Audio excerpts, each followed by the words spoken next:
Hello friends, welcome back.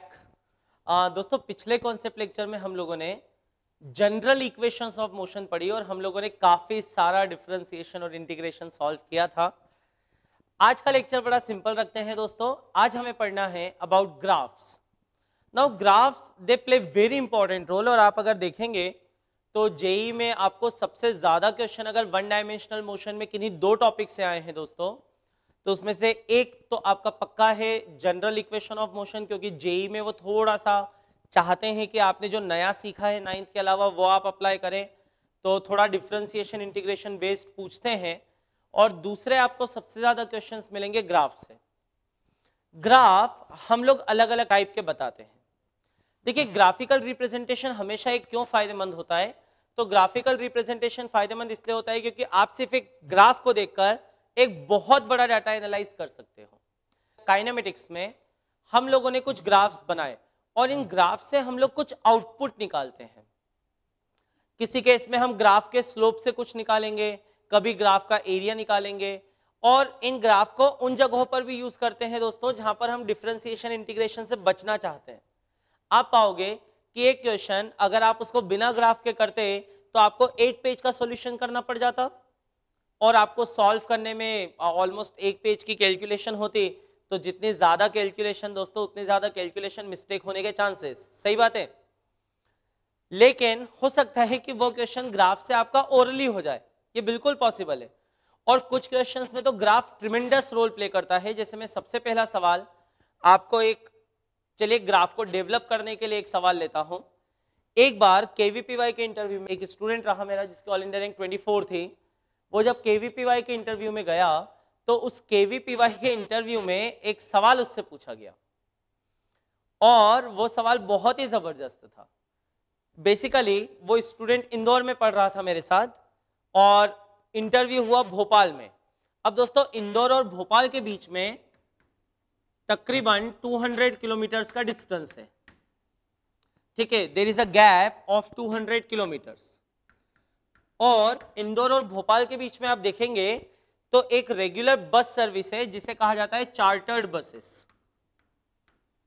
ठीक है, तो प्रोफेसर भी कभी ना कभी इंदौर आए थे तो उनको पता है कि वो चार्टर्ड बस सर्विस उन्होंने यूज की थी। तो उन्होंने उसके ऊपर एक क्वेश्चन बनाया और वो क्वेश्चन उस स्टूडेंट से पूछा गया। अब आप सोचिए, जिसकी रैंक 24 है, क्वेश्चन ऐसा था कि ये चार्टर्ड बसेस में क्या होता है दोस्तों, इंदौर से बसेस के निकलने का टाइम और भोपाल से बसेस के निकलने का टाइम सेम है।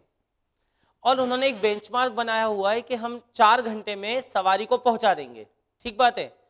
तो जैसे मान लीजिए इंदौर से कोई चार्टर्ड बस निकलती है मॉर्निंग 6 AM, तो वो भोपाल पहुंच जाती है 10 AM पे। And eight the same time Bhopal से कोई बस अगर निकलती है 6 AM, तो वो इंदौर पहुंच जाती है 10 AM पे। ये बात ठीक है।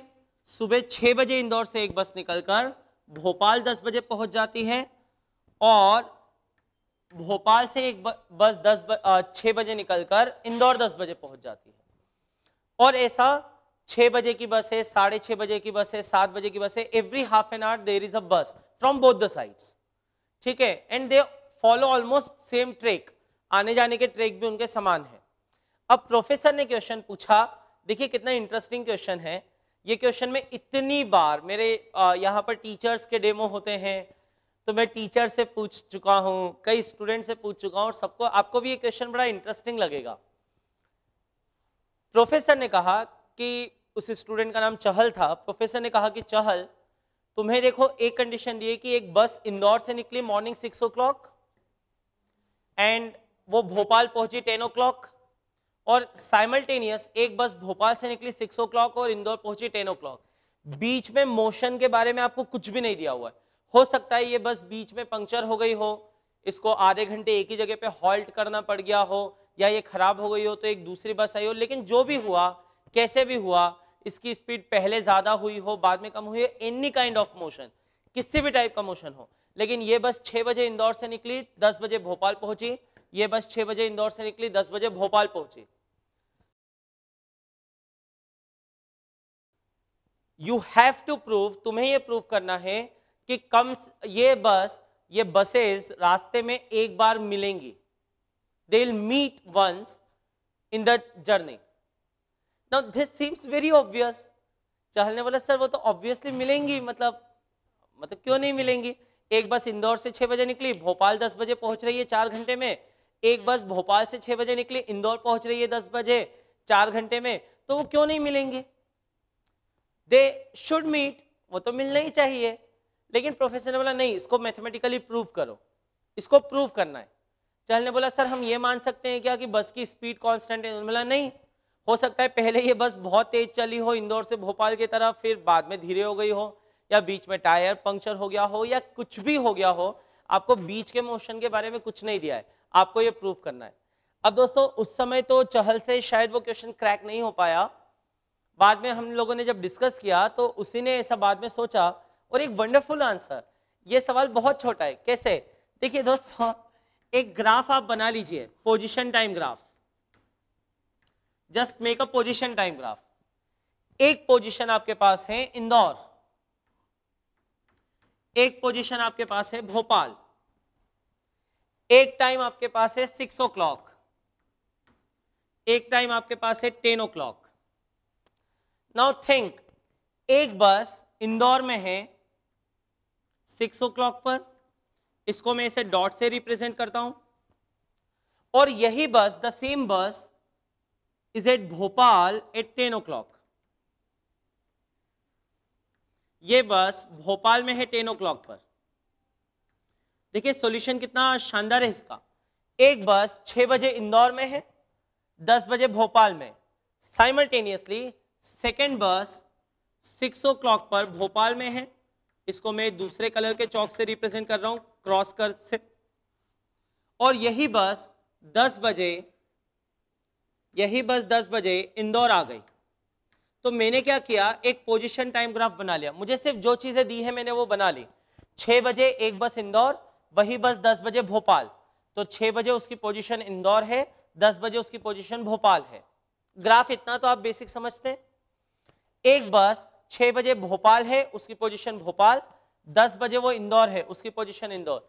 इंटरेस्टिंगली अब ये बस यहां से कैसे भी जाए दोस्तों, और ये बस कैसे भी आए, यू विल फाइंड कि there will be a position at a particular time, there will be a position जहां पर इन बसेस की पोजीशन क्या होंगी, सेम। आपको जैसे ग्राफ बनाने की इच्छा हो रही है वैसे बना लो, जैसे आप ग्राफ बनाना चाह रहे हो वैसे बना लो। ये पोजीशन टाइम ग्राफ फिर से आपने बनाना शुरू किया। आपने बोला सर ये वाली कंडीशन लेते हैं, 6 बजे एक बस इंदौर, 10 बजे वही बस भोपाल, ठीक है। 10 बजे ये बस इंदौर, 6 बजे ये बस भोपाल, 10 बजे इंदौर। आप जैसा चाहो वैसा ग्राफ बना लो, जैसा भी आपको जैसी मर्जी हो वैसा ग्राफ बना लो। आप पाओगे कि एक टाइम ऐसा आएगा ही जब दोनों की पोजीशन क्या होंगी, सेम। बस एक छोटा सा ग्राफ हम लोग बनाते और ये मैथमेटिकली प्रूव हो गया कि ये दोनों बसेस कम से कम एक बार मिलेंगी। अब दोस्तों इस क्वेश्चन को अगर आप ग्राफिकल मेथड से आंसर नहीं करते तो शायद मैथमेटिकली कोई और सॉल्व करने का तरीका ही नहीं है, क्योंकि आपको बस 6 बजे इंदौर से निकली, 10 बजे भोपाल पहुंची, बीच में आपको कुछ भी नहीं दिया है कि बस का मोशन कैसा हो रहा है। एक बस 6 बजे भोपाल से निकली, 10 बजे इंदौर पहुंची, आपको बीच में कुछ भी नहीं दिया हुआ है कि बस का मोशन कैसा हो रहा है, जिससे कि आप ग्राफ बनाओगे कैसे, आप इक्वेशंस कैसे बनाओगे। लेकिन कितना इजी सॉल्यूशन कि हमने 2 पोजीशन बनाई, 2 टाइम बनाए, बसेस की लोकेशन बनाई जैसी दी हुई थी, ग्राफ बनाए। जैसा ग्राफ आप बनाना चाहो बना लो, आप पाओगे कि एक टाइम ऐसा आएगा जब उनकी पोजीशन मैच कर जाएंगी। And here is the solution. Isn't it that great? क्या ये बहुत ज्यादा मजेदार नहीं है? ये तो बहुत मजेदार है दोस्तों। तो बस आज हमको अपना टॉपिक पढ़ना है ग्राफ, और उसमें हम इसी तरह के काफी इंटरेस्टिंग ग्राफ्स हम लोग देखेंगे। ये बात ठीक है दोस्तों? ग्राफ में हमें कुछ स्टैंडर्ड ग्राफ्स पढ़ने होते हैं, ठीक है। तो अब मैं यहां पर इसे मिटा देता हूं। आई होप आपको ये क्वेश्चन बड़ा इंटरेस्टिंग लगा होगा। This is question from actual KVPY interview. Actual KVPY interview के साथ था, and one of the top notch student we have produced here at our organisation. जो मेरे पढ़ाए हुए स्टूडेंट हैं उनमें से एक टॉप नॉच स्टूडेंट ने ये क्वेश्चन उसके एक्चुअल इंटरव्यू में फेस किया था। खैर आगे बढ़ते हैं दोस्तों। कुछ स्टैंडर्ड ग्राफ्स हमें पढ़ना होते हैं, और इन स्टैंडर्ड ग्राफ में हम लोग देखें तो पहला ग्राफ हमें पढ़ना होता है, 1 बाय 1 हम लोग ग्राफ पढ़ेंगे और किसी ग्राफ से हम लोग क्या क्या मैक्सिमम इंफॉर्मेशन निकाल सकते हैं ये मैं आपको साथ में बताते जाऊंगा। फिर हम लोग इसके प्रॉब्लम्स करेंगे दोस्तों, ठीक बात है, ये हमारा पैटर्न होता है। अब तो आप पैटर्न से बिल्कुल अवेयर हो चुके होंगे। तो सबसे पहले हम लोग देखेंगे position time graph, position time graph, ठीक है। अब पोजीशन टाइम ग्राफ क्या होता है, जैसा नाम से हमें समझ में आ रहा है दोस्तों, एक्स एक्सिस पे हमें क्या लेना होगी, टाइम, एक्स एक्सिस पे हम टाइम लेते हैं जनरली इसमें, और वाई एक्सिस पे हम लोग लेते हैं position. So we take this is x y axis, x पे हम लोग टाइम लेंगे और वाई पे हम लोग जनरली पोजीशन लेते हैं। अब दोस्तों ये ग्राफ है और ग्राफ किसी फंक्शन का हो सकता है। तो अगर मैं आपसे ये पूछूं कि क्या ऐसा पोजीशन टाइम ग्राफ पॉसिबल है, तो ये मैं आपको बेसिक मैथमेटिक्स के समय ही डिस्कस कर चुका हूं। इस तरह का पोजीशन टाइम ग्राफ पॉसिबल नहीं है। क्यों? क्योंकि इसमें एक तो स्टूडेंट कहते हैं कि सर ये टाइम पीछे कैसे आएगा, this is one of the problem. लेकिन अगर मैं सिंपल फंक्शन के हिसाब से कहूं तो दोस्तों ये ग्राफ इस तरह से सजेस्ट कर रहा है कि एक टाइम पर पार्टिकल की कितनी पोजीशन हो रही है, 2 पोजीशन। क्या ये पॉसिबल है कि एक टाइम पे मैं यहां पर भी हूं और भोपाल में भी हूं? पॉसिबल नहीं है ना। एक टाइम पे ये पॉसिबल है क्या कि मैं यहां पर भी हूं और नहीं भी हूं, दूसरी जगह भी हूं? ये पॉसिबल नहीं है। So particle cannot have 2 positions at one time. इस कारण से इसलिए ये वाला ग्राफ पॉसिबल नहीं है, ठीक बात है। चलिए फिर किस तरह के ग्राफ पॉसिबल हैं? तो उस तरह के ग्राफ पॉसिबल है दोस्तों, इस टेस्ट को ध्यान हो तो हमने एक नाम दिया था वर्टिकल लाइन टेस्ट, कि आप एक्स एक्सिस के वाई एक्सिस के पैरेलल एक लाइन बना दीजिए। अगर वो लाइन किसी भी फंक्शन को 2 बार काटती है तो वो फंक्शन नहीं होगा, वो ग्राफ को एक ही बार मैक्सिमम कट कर सकती है। ये बात ठीक है फंक्शन होने के लिए। तो चलिए मैं इसे मिटा देता हूं, आपको समझ में आ गया होगा कि किस तरह के ग्राफ पॉसिबल नहीं है। अब आगे बढ़ते हैं। अगर मान लो पोजीशन टाइम ग्राफ कुछ ऐसा बनाया, क्या ये पोजीशन टाइम ग्राफ पॉसिबल है? तो हम देखेंगे एक टाइम पे क्या पोजीशन की एक ही वैल्यू आ रही है क्या? हाँ, तो फिर ये वाला पोजीशन टाइम ग्राफ तो पॉसिबल है। अब इससे हमें क्या क्या इंफॉर्मेशन मिलेंगी, ठीक है, लिख लेते हैं हम लोग information. So informations we will get from position time graph. तो पोजीशन टाइम ग्राफ से मिलने वाली इंफॉर्मेशंस में पहली इंफॉर्मेशन हमारी होगी ऑब्वियसली पोजीशन। देखो ग्राफ बनाया पोजीशन टाइम ना, तो किसी भी टाइम पे पोजीशन तो मिल ही जाएगी इससे। तो पहली इंफॉर्मेशन हो गई कि कोई भी टाइम हम लोग लें तो उस टाइम पे क्या निकाली जा सकती है, position. So info number 1 is position at a time, ठीक है। दूसरी इंफॉर्मेशन क्या ले पाएंगे इससे? दूसरी इंफॉर्मेशन किसी गिवन टाइम इंटरवल में डिस्प्लेसमेंट निकाल पाओगे दोस्तों। डिस्प्लेसमेंट को कैसे डिफाइन किया था? अब इतना काइनेमेटिक्स हम लोग पढ़ चुके हैं तो आप जानते हैं डिस्प्लेसमेंट को कैसे डिफाइन किया था दोस्तों, final position minus initial position. तो मान लीजिए किसी टाइम t1 पर पोजीशन x1 है और किसी और टाइम t2 पर पोजीशन हो गई x2, ठीक है। तो आपसे कोई पूछे कि ये जो टाइम इंटरवल है आपका t2 माइनस t1, इस टाइम इंटरवल में पार्टिकल का डिस्प्लेसमेंट कितना हुआ? तो आप डिस्प्लेसमेंट लिख दोगे x2 minus x1, final position minus initial position. तो दूसरी इंफॉर्मेशन हमें जो मिलती है वो मिल जाती है दोस्तों डिस्प्लेसमेंट। और डिस्प्लेसमेंट हमें कैसे मिलेगी? तो डिस्प्लेसमेंट मिलेगा हमें final position minus initial position, x2 minus x1। Done, कोई इश्यू तो नहीं, ठीक है। तो ये दूसरी इंफॉर्मेशन मिली। इन्फो नंबर 3 जो इस ग्राफ से हमें मिलती है, तो इस ग्राफ से हमें एक इंफॉर्मेशन और मिलती है दोस्तों, वो है average velocity. Average velocity, average velocity कैसे मिलेगी? तो एवरेज वेलोसिटी का मैग्नीट्यूड मिल जाएगा हमें, ठीक बात है। हाउ, कैसे डिफाइन किया था एवरेज वेलोसिटी को? Just think how we defined average velocity. तो एवरेज वेलोसिटी की हमारी डेफिनेशन थी दोस्तों डिस्प्लेसमेंट अपॉन टाइम। तो जब इस ग्राफ से आपको डिस्प्लेसमेंट मिल रहा है तो इस ग्राफ से तो आपको एवरेज वेलोसिटी भी मिल सकती है। उसके लिए क्या करेंगे?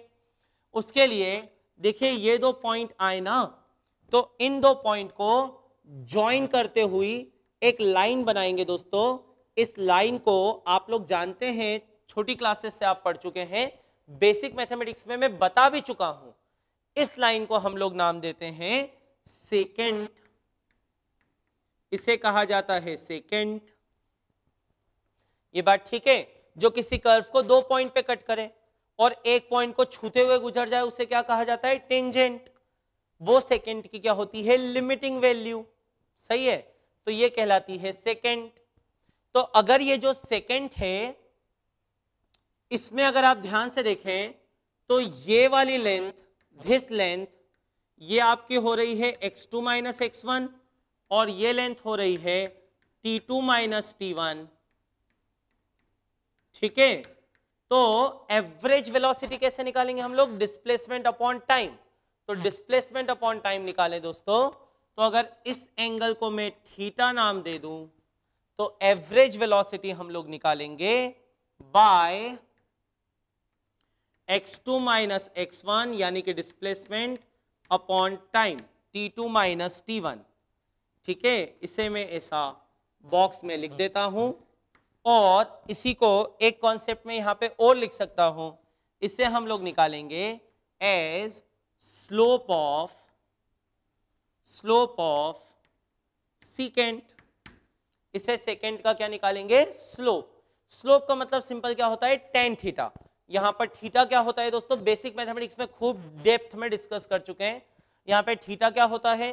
थीटा होता है पॉजिटिव एक्स एक्सिस के साथ एंगल। तो ठीक है, तो स्लोप ऑफ सेकेंड मतलब वो हो जाएगा टेन थीटा। डन।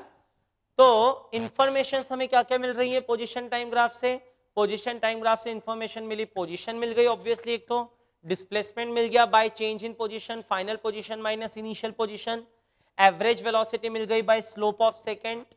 चौथा, इससे हमें इंस्टंटेनियस वेलोसिटी भी मिल जाती है। Instantaneous velocity, we also get instantaneous velocity like v at any time। अब ये कैसे मिलेगी दोस्तों? तो इंस्टेंटेनियस वेलोसिटी की डेफिनेशन सोचिए। अभी हम लोग इतने काइनेमेटिक्स के लेक्चर्स देख चुके हैं दोस्तों, कॉन्सेप्ट लेक्चर्स। इंस्टेंटेनियस वेलोसिटी पिछले लेक्चर में तो पूरा जनरल इक्वेशंस ही पढ़ा था आपने। इंस्टेंटेनियस वेलोसिटी कैसे निकालते हो? dx by dt, और dx by dt क्या होता है? स्लोप। तो इंस्टेंटेनियस वेलोसिटी अगर आपको किसी टाइम पे निकालनी हो, मान लीजिए यहां पर एक टाइम में लेता हूं इंस्टेंटेनियस वेलोसिटी निकालने के लिए, ये टाइम मैंने लिया t। तो इस टाइम पे मुझे क्या बनाने चाहिए? एक टेंजेंट इसको। तो ये बनाई मैंने टेंजेंट। ये टेंजेंट ऐसे जब पीछे बढ़ाएंगे तो ये पॉजिटिव एक्स एक्सिस के साथ कुछ ना कुछ क्या बनाएगी? एंगल। ठीक है, इसको मैं थीटा डैश नाम दे देता हूं, आप यहां से थीटा से कंफ्यूज मत होना। ये एंगल बनाएगी थीटा डैश। तो एवरेज वेलोसिटी हम लोग कैसे निकाल सकेंगे? By slope of this graph. किसी भी पॉइंट पे इस ग्राफ का क्या निकाल लें? स्लोप। तो हम लोग इंस्टेंटेनियस वेलोसिटी को डिफाइन करेंगे, it is slope at any time. किसी टाइम पे आप स्लोप निकाल लीजिए और वो स्लोप आप लिखोगे तो वो आ जाएगा दोस्तों यहां पर tan थीटा डैश। वो स्लोप कितना आ जाएगा यहां पे? You can see tan theta dash, where theta dash is this angle. पक्का? तो एक पोजीशन टाइम ग्राफ आपके सामने आया तो अपनी आंखें एकदम ऐसे चमक जानी चाहिए दोस्तों। क्यों चमक जानी चाहिए अपनी आंखें? क्योंकि हमको मिला क्या? पोजीशन टाइम ग्राफ दिया है, वाह, निकालने के लिए कितनी सारी चीजें हैं कि किसी टाइम पे क्या निकाल सकते हैं? पोजीशन भी निकाल सकते हैं, किसी टाइम पे डिस्प्लेसमेंट भी निकाल सकते हैं, final position minus initial position, किसी टाइम पे एवरेज वेलोसिटी भी निकाल सकते हैं, displacement upon time, slope of second, कि 2 पॉइंट के बीच में एक लाइन बना ली तो ये सेकेंड कहलाएगी। इसका पॉजिटिव एक्स एक्सिस के साथ एंगल देखा, वो मान लीजिए थीटा है, तो उससे हम लोग tan थीटा से स्लोप भी निकाल लेंगे।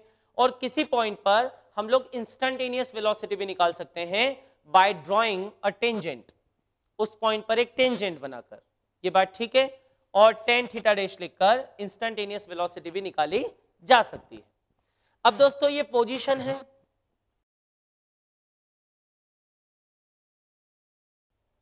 तो पोजीशन तो पॉजिटिव भी हो सकती है और पोजीशन निगेटिव भी हो सकती है।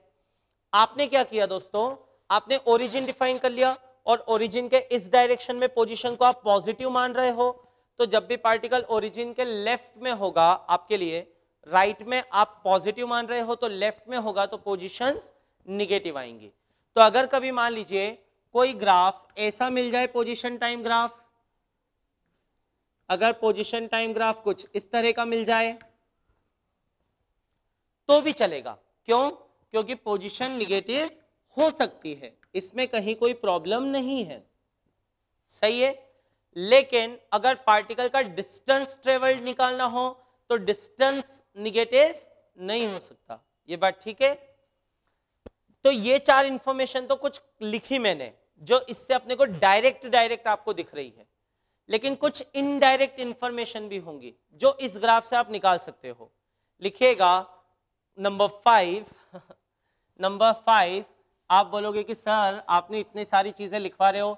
दोस्तों अगर आपने ये सब कॉन्सेप्ट ध्यान रखोगे तो मैंने आपको क्या बोला, आपकी लाइफ बड़ी आसान होने वाली है सवालों की। अब इसके बाद यहां जाता हूं दोस्तों, नंबर 5। इस ग्राफ से आप और क्या निकाल सकते हो? तो दोस्तों इस ग्राफ से एक और जो बहुत खास चीज निकाली जा सकती है वो है एक्सेलरेशन का साइन, कि एक्सेलरेशन पॉजिटिव है या निगेटिव है।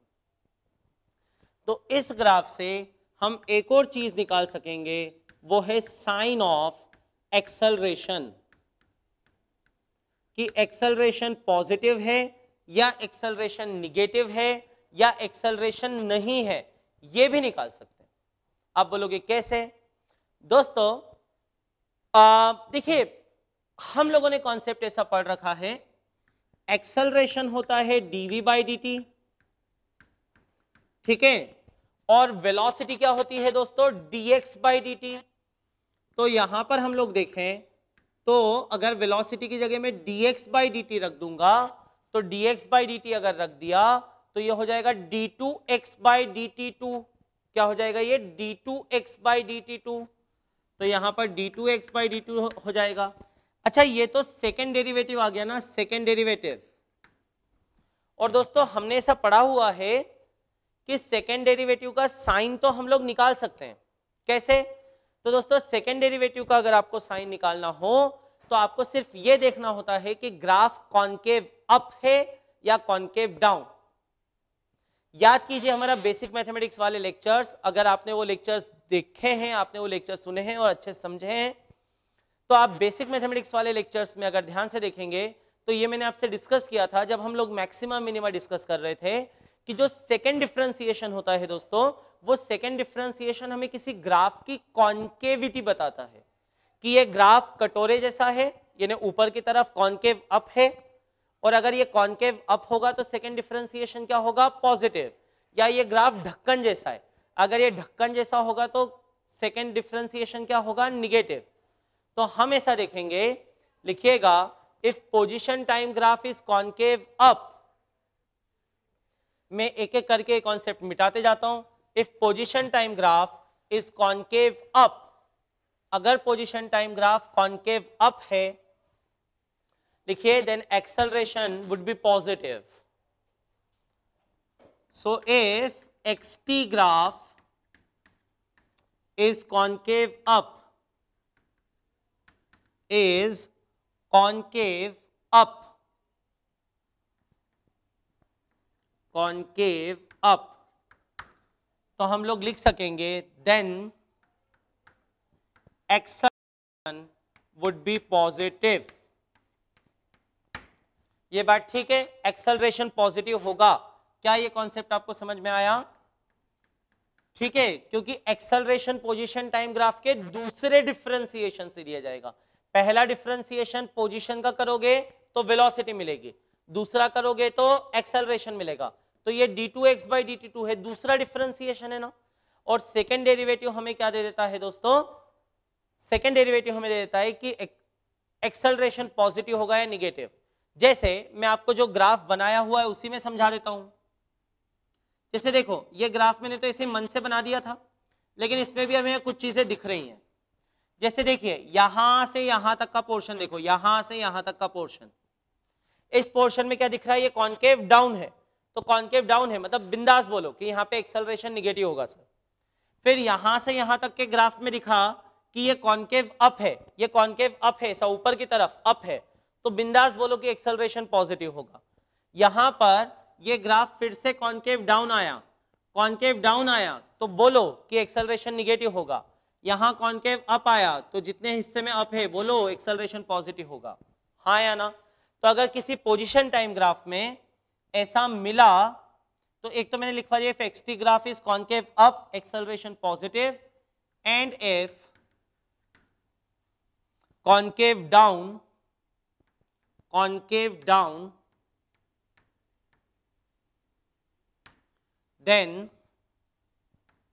then acceleration will be negative। ये बात ठीक है। और अगर वो ग्राफ कॉन्केव अप भी नहीं है, कॉन्केव डाउन भी नहीं है, स्ट्रेट लाइन है, तो कोई कॉन्केविटी नहीं है। जरूरी थोड़ी है हर ग्राफ कॉन्केव अप या कॉन्केव डाउन हो ही सही, वो ना कॉन्केव अप है ना कॉन्केव डाउन है, सीधा एकदम सीधा, ठीक है, स्ट्रेट लाइन। तो थर्ड केस हो जाएगा, if graph is straight line, so if position time graph, if xt graph is a straight line,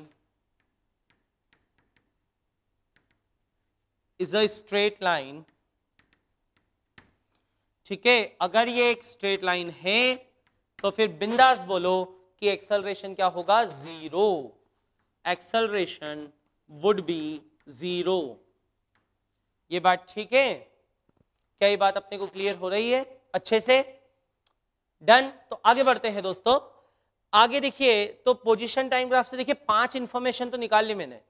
position time graph से मैंने किसी टाइम पे पोजीशन निकाल ली, पोजीशन टाइम ग्राफ से मैंने डिस्प्लेसमेंट निकाल लिया, पोजीशन टाइम ग्राफ में 2 पॉइंट को बीच में ज्वाइन करके वो जो लाइन बनी उसके स्लोप से मैंने एवरेज वेलोसिटी निकाल ली।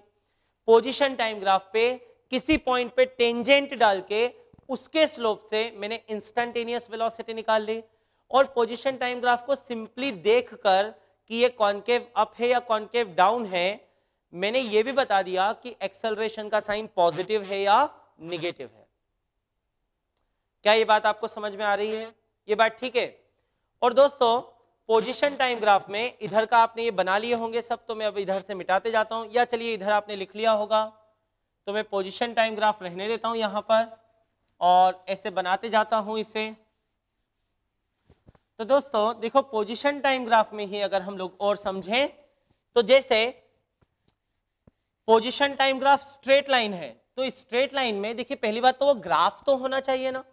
जैसे अगर मान लीजिए किसी पर्टिकुलर केस में आपने बोला कि सर पोजीशन टाइम ग्राफ ऐसा है, सर पोजीशन टाइम ग्राफ ऐसा है, क्या ये अलाउड है? क्या ये अलाउड ही नहीं है। क्यों? क्योंकि एक ही टाइम पर बहुत सारी पोजीशन है, सारी तो पोजीशन है, ये नहीं चलता, ये ग्राफ नहीं होता, ये अनडिफाइंड वेलोसिटी है। इसको आप चाहो तो ऐसा बोल सकते हो कि ये तो 90 डिग्री आ गया, ये तो पॉजिटिव एक्स एक्सिस के साथ 90 डिग्री हो गया, तो 1090 इसके स्लोप से अपने को वेलोसिटी मिलती है ना, तो 1090, तो ये तो नॉट डिफाइंड हो जाएगा, वेलोसिटी डिफाइन ही नहीं कर सकते। पार्टिकल भगवान जाने कैसा चल रहा है, ऐसा कैसे चल सकता है कि इसी टाइम पे पोजीशन बदली, इसी टाइम पे पोजीशन बदली, इसी टाइम पे पोजीशन बदली, और लगातार हो रहे। यानी अभी पार्टिकल पोजीशन 10 पे था, अब इंफिनिटी तक पहुंच गया और टाइम आगे नहीं बढ़ा। ऐसा एक ही जगह होता है दोस्तों, कहा जाता है थ्योरेटिकली कि ऐसा ब्लैक होल में होगा, एकदम ब्लैक होल के सेंटर पे, कि वहां पे टाइम रुक जाएगा। ये बात ठीक है। अब अपने को उधर की दुनिया में नहीं जाना, अभी वो बात की बात है, ठीक है। अभी तो मैं आपको सिंपल न्यूटोनियन मैकेनिक्स में रखता हूं, एकदम बहुत सिंपल, ठीक है। अब क्योंकि ब्लैक होल में वहां पे टाइम रुक जाएगा, तो हो सकता है ये फिजिक्स के ये सब नियम लगे भी नहीं वहां पे, वो अलग है, वो आपने ब्रीफ हिस्ट्री ऑफ टाइम पढ़ी होगी स्टीफन हॉकिंग्स की, तो उसमें आपने ये सब पढ़ा होगा। खैर, अगर यहाँ पे 1090 रखा तो ये नॉट डिफाइंड टाइप की आ गई वेलोसिटी, एक ही टाइम पे इतनी सारी पोजीशन थोड़ी हो सकती, तो ये ग्राफ तो कोई मतलब का नहीं अपने लिए। अच्छा, कोई बोले कि ग्राफ ऐसा हो गया सर पोजीशन टाइम ग्राफ, तो क्या ऐसा पोजीशन टाइम ग्राफ अलाउड है या नहीं, ऐसा वाला? बिल्कुल बिंदास, इसमें कोई प्रॉब्लम नहीं। क्यों? इसमें क्या हो रहा है, टाइम आगे बढ़ते जा रहा है, पोजीशन चेंज हो ही नहीं रही है, तो टाइम आगे बढ़ते जाए पोजीशन बदले ही ना, ऐसा कब होगा? जब पार्टिकल वैसे ही पड़ा हुआ है, सिंपल पड़ा हुआ है मतलब किसमें है, रेस्ट में। तो ये वाला स्ट्रेट लाइन वाला ग्राफ होगा, पार्टिकल रेस्ट में, तो रेस्ट में हमेशा ही रेस्ट में है वो, यहाँ पे भी टाइम, इस टाइम पे भी पोजीशन वही, इस पे वही, इस पे वही, इस पे वही, तो पार्टिकल हमेशा ही रेस्ट में, चल ही नहीं रहा है, अभी भी यहीं पड़ा है, अभी भी यहीं पड़ा है, ऐसा।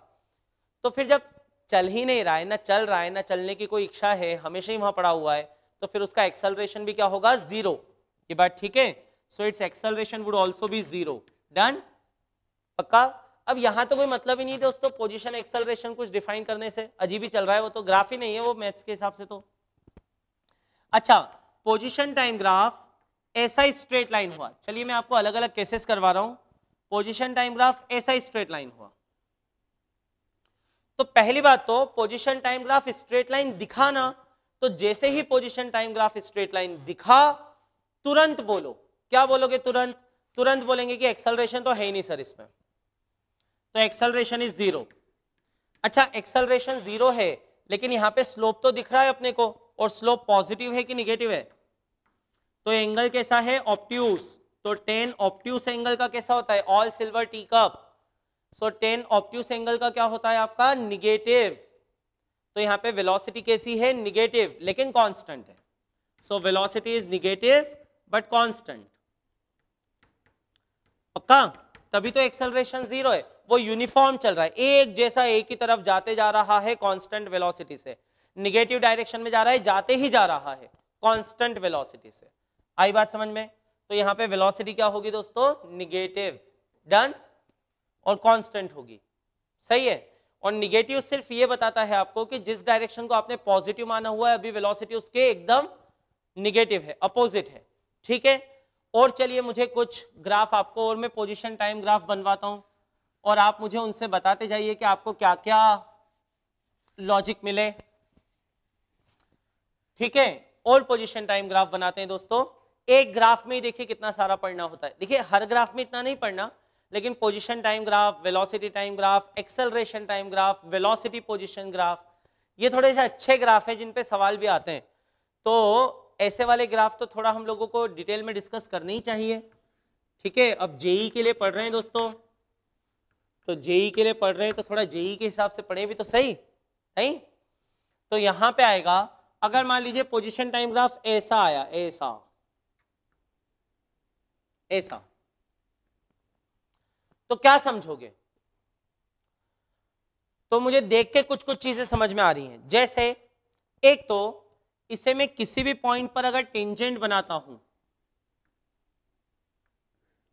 एक तो मैं इसे किसी भी पॉइंट पर टेंजेंट बनाता हूं, तो वो टेंजेंट का पॉजिटिव एक्स एक्सिस के साथ एंगल एक्यूट है, एक्यूट।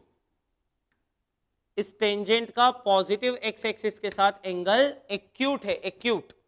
और एक्यूट एंगल का टेन थीटा क्या होता है, पॉजिटिव, मतलब वेलोसिटी पॉजिटिव है। एक बात तो समझ में आ गई, वेलोसिटी पॉजिटिव है, ठीक है। लेकिन मुझे दूसरी चीज इसकी कॉन्केविटी देख के समझ में आती है कि ये ग्राफ कैसा है, कॉन्केव डाउन, ऐसा ढक्कन जैसा है ना दोस्तों, ऐसा ऊपर से, कटोरे जैसा नहीं है ऐसा खुलने वाला, ऐसा टोपी जैसा है ऊपर से लगा होने वाला, तो ऐसा ये कॉन्केव डाउन है। तो क्योंकि ये कॉन्केव डाउन है इसलिए इसका एक्सेलरेशन निगेटिव है।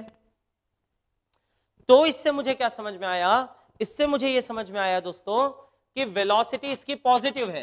तो अगर मान लो ये डायरेक्शन पॉजिटिव की है तो पार्टिकल जा तो इधर रहा है, लेकिन एक्सेलरेशन निगेटिव है, मतलब उसको कोई खींच इधर रहा है।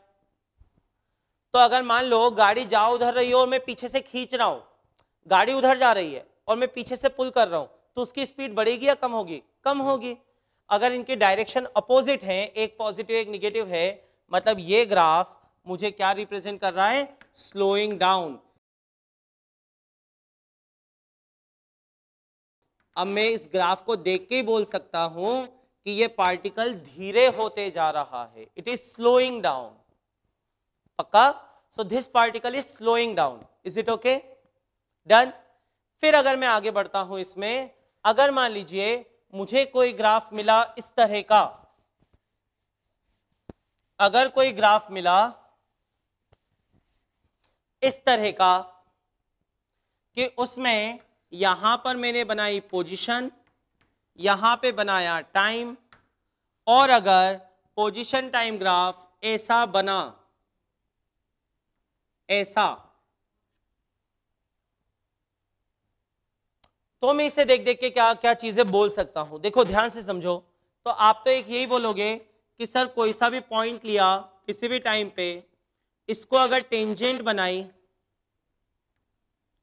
तो वो टेंजेंट फिर से पॉजिटिव एक्स एक्सिस के साथ तो एक्यूट एंगल ही बना रही है, और अगर ये एंगल एक्यूट बन रहा है तो इससे हमें मिलती है वेलोसिटी tan थीटा से। ठीक है। Point number 4, position time graph से क्या क्या चीजें मिल रही हैं दोस्तों? Position, displacement, average velocity, instantaneous velocity, acceleration का साइन, 5 चीजें मिल रही हैं पोजीशन टाइम ग्राफ से। तो यहां पे एक्यूट एंगल बना, एक्यूट एंगल बना तो वेलोसिटी तो क्या होगी दोस्तों? यहां पर पॉजिटिव, ये बात ठीक है, वेलोसिटी वुड बी पॉजिटिव। लेकिन यहां पे ग्राफ है concave up, graph is concave up, it is concave up. तो कॉन्केव अप है मतलब सेकेंड डेरिवेटिव पॉजिटिव होगा, उसका दूसरा डिफरेंशिएशन, और पोजीशन का टाइम के साथ दूसरा डिफरेंशिएशन देता है एक्सेलरेशन। समझाया मैंने अभी आपको? तो एक्सेलरेशन होगा यहां पे पॉजिटिव। अच्छा, वेलोसिटी भी पॉजिटिव है, एक्सेलरेशन भी पॉजिटिव है, मतलब पार्टिकल जा भी इधर ही रहा है और कोई उसको धक्का भी इधर ही मार रहा है, दोनों पॉजिटिव है। तो अब तो स्पीड बढ़ेगी ना। तो ये ग्राफ क्या हो रहा होगा? कोई आपसे पूछे यहां पार्टिकल स्पीड बढ़ रही होगी या कम हो रही होगी, तो बोलो कि यहां पे पार्टिकल है स्पीडिंग अप, स्पीड बढ़ रही होगी। पक्का? क्या ऐसा कह सकते हैं दोस्तों? और ग्राफ सोचें अगर हम लोग,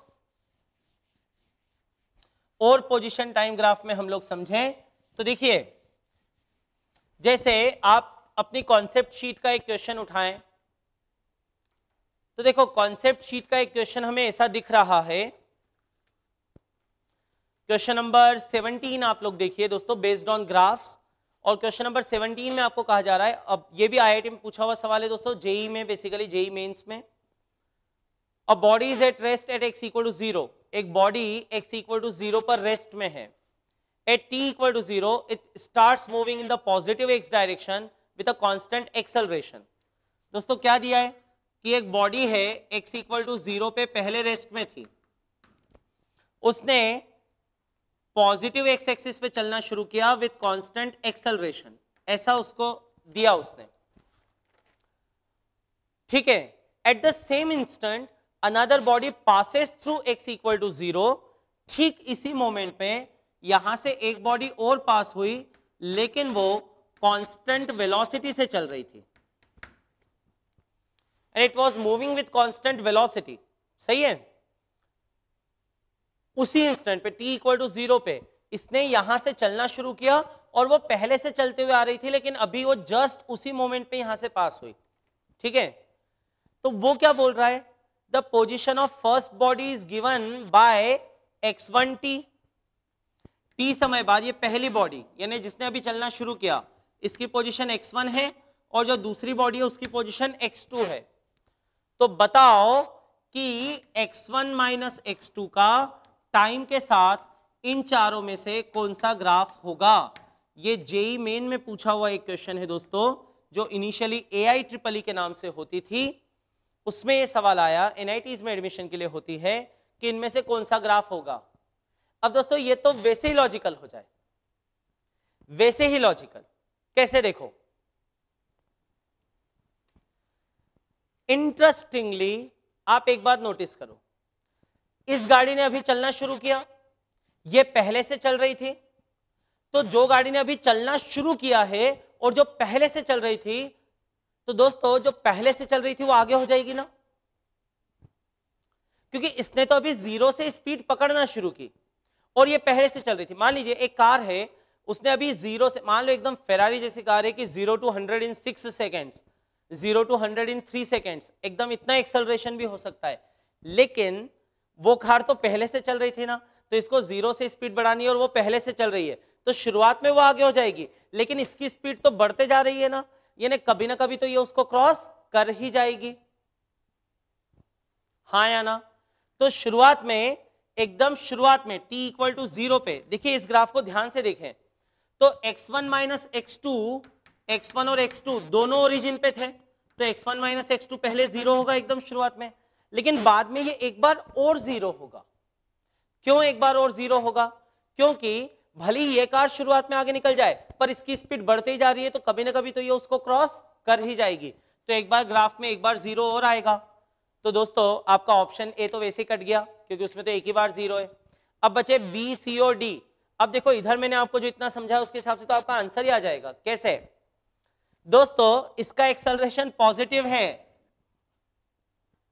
और ये जाएगी भी इधर, इसकी स्पीड बढ़ते जाएगी, तो इसका पोजीशन टाइम ग्राफ कैसा होना चाहिए? Concave up. तो सी और डी भी कट गए। क्यों कट गए? क्योंकि सी वाला जो ग्राफ है वो बेसिकली 0 हुआ, लेकिन कॉनकेव डाउन ग्राफ था उसका, कॉनकेव डाउन। डी क्यों कट गया? क्योंकि डी में पहले कॉनकेव डाउन फिर कॉनकेव अप हो रहा था। जबकि बी क्यों बचेगा? क्योंकि बी में वो ग्राफ सीधे कॉनकेव अप है, तो करेक्ट क्या है? बी, क्योंकि यहां पे एक्सेलरेशन ऐसा थोड़ी है कि पहले निगेटिव था बाद में पॉजिटिव हो गया। अरे समझे ना?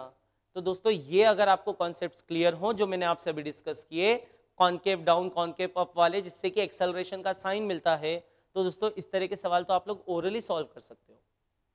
आपको कुछ कैलकुलेशन करने की जरूरत नहीं, आप कैलकुलेशन करोगे तो भी आपका आ जाएगा। सही है? डन? कोई डाउट तो नहीं इसमें? चलिए, तो एक हम लोगों ने कॉन्सेप्ट शीट का ये क्वेश्चन किया, पोजीशन टाइम ग्राफ से हमें क्या क्या इंफॉर्मेशन मिल सकती है ये आपको समझ में आ गया अच्छे से? कोई डाउट तो नहीं? तो चलिए एक क्वेश्चन आपको मैं लिखवाता हूं, ये वाला क्वेश्चन लिखिए। लिखिए, अ पार्टिकल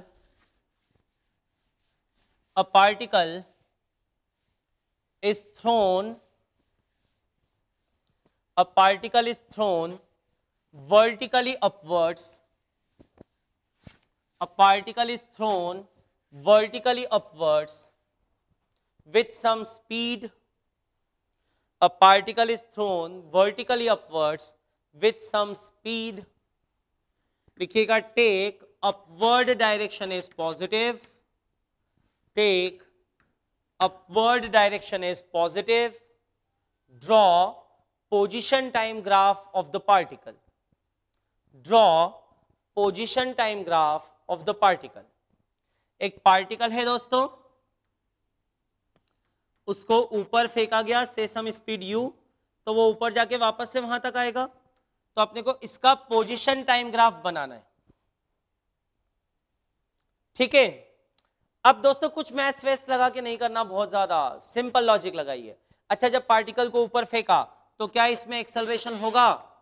उत्तर है हाँ। कितना होगा? g, acceleration due to gravity. किधर होगा? वर्टिकली डाउनवर्ड्स होगा। किधर होगा ये? वर्टिकली डाउनवर्ड्स होगा। ठीक बात है? वेलोसिटी किधर है? Vertically upward. एक्सेलरेशन हमेशा किधर होगा? Vertically downward. तो ग्राफ को कॉनकेव डाउन होना चाहिए, क्योंकि उसने बोल दिया सवाल वाले ने, मतलब जैसे मैंने आपको सवाल दिया तो कह दिया ऊपर पॉजिटिव लेना है, नीचे निगेटिव है। एक्सेलरेशन हमेशा नीचे, तो एक्सेलरेशन हमेशा निगेटिव है। एक्सेलरेशन पोजीशन टाइम ग्राफ में कॉनकेविटी से आता है। कॉनकेव डाउन हो तो एक्सेलरेशन निगेटिव होता है, यह हमेशा ही निगेटिव है, तो ग्राफ हमेशा कॉनकेव डाउन होगा। पहली बात। दूसरी बात, कर्व होगा। ठीक है? पोजीशन 0 से फेंका था, वापस से पोजीशन 0 पे आ जाएगा, तो 0 से चलेगा 0 तक आएगा। हाईएस्ट पॉइंट पे स्लोप को क्या होना पड़ेगा? 0, तो हाईएस्ट पॉइंट पे स्लोप भी 0 होगा। सही है? तो अल्टीमेटली आप ग्राफ ऐसा कुछ प्लॉट कर सकोगे दोस्तों कि ग्राफ ऐसा जाएगा। The graph would go like this, initial position 0, finally 2u/g time के बाद वापस से 0, u/g बीच में एक टाइम ऐसा होगा जब पोजीशन मैक्सिमम, ये सब मोशन अंडर ग्रेविटी में पढ़ा हुआ है दोस्तों।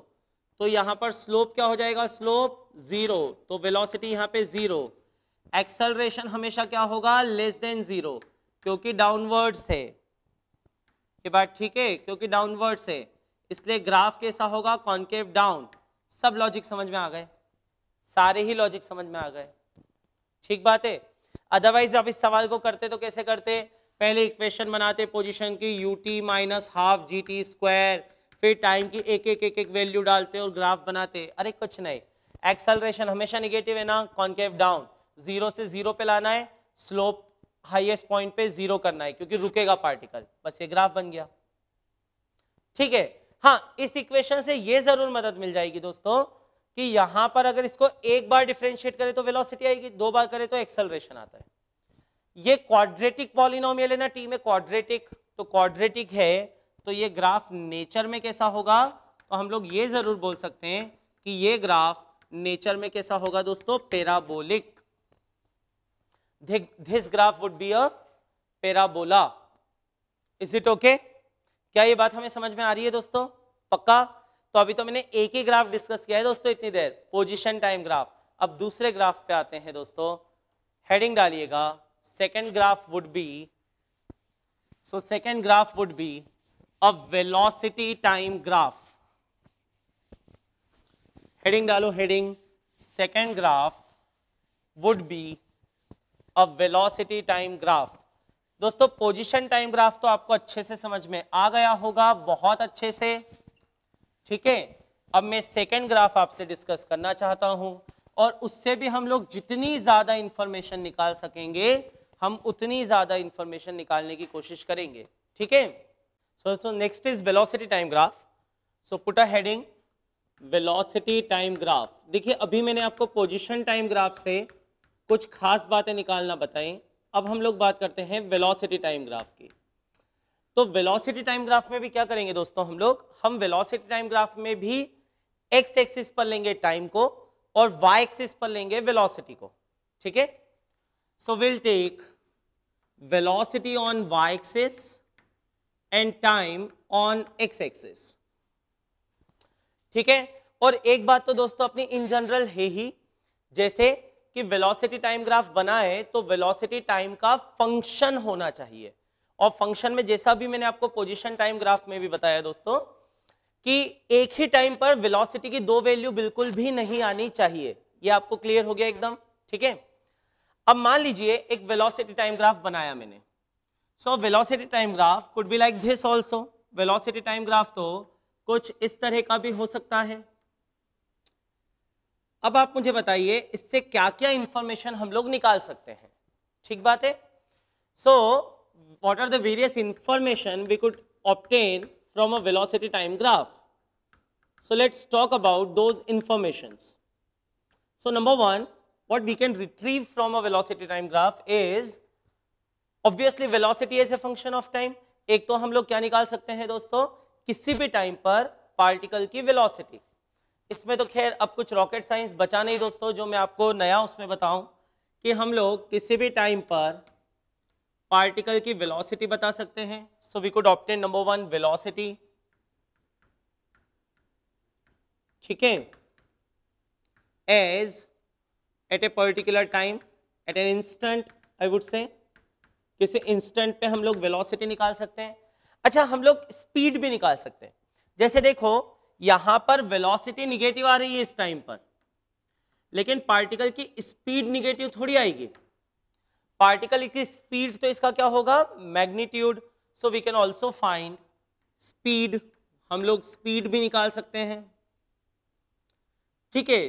तीसरी बात जो आप कर सकते हो इससे, जैसा मैंने आपको पोजीशन टाइम ग्राफ में एक्सप्लेन किया था दोस्तों कि आप वहां पर एवरेज वेलोसिटी निकाल सकते हो, क्योंकि आपने एवरेज वेलोसिटी को कैसे डिफाइन किया था, डिस्प्लेसमेंट अपॉन टाइम। ऐसा ही आप यहां पे भी कुछ कीजिए, जैसे मान लीजिए टाइम t1 पर वेलोसिटी v1 है और किसी टाइम t2 पर वेलोसिटी हो गई v2, तो आप जब इन दोनों पॉइंट्स को ज्वाइन करोगे तो आपको फिर से क्या मिलेगी, एक सेकेंड, और जब आप इस सेकेंड का स्लोप निकालोगे इसका एक्स एक्सिस के साथ एंगल लेकर जब उसका स्लोप निकालोगे तो आपको मिल जाएगा दोस्तों, यहां पर परपेंडिकुलर होगा आपका v2 माइनस v1 और बेस होगा आपका t2 minus t1. So you will get v2 minus v1 upon t2 minus t1. Now v2 minus v1 is change in velocity and t2 minus t1 is that time interval. Okay. So what you can obtain? You can obtain average acceleration. So third point is average acceleration by slope of secant. Second के slope से हम लोग average acceleration हम लोग निकाल सकते हैं. ये बात डन हो गई दोस्तों. श्योर दोस्तों, रिपीटेशन है कॉन्सेप्ट्स का. अच्छा, क्या आप इंस्टेंटेनियस एक्सेलरेशन में निकाल सकते हो? तो आप बोलोगे हाँ बिल्कुल, इंस्टेंटेनियस एक्सेलरेशन भी. अभी जस्ट हम लोगों ने देखा कि पोजीशन टाइम ग्राफ के किसी भी टाइम पर स्लोप बनाने से, तो पोजीशन टाइम ग्राफ है दोस्तों, उसका स्लोप बनाया, किसी भी टेंजेंट बनाई उसको किसी भी टाइम पर, और उस टेंजेंट का एक्स एक्सिस के साथ एंगल देखा, तो वो क्या दे रहा था हमें? Instantaneous velocity. Similarly what you could do, आप जो कर सकते हो वो यहां पर आप किसी भी पॉइंट पर इसको भी बना लीजिए एक tangent.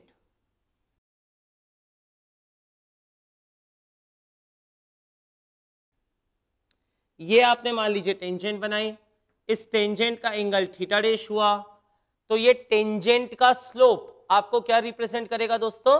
Acceleration at that particular time.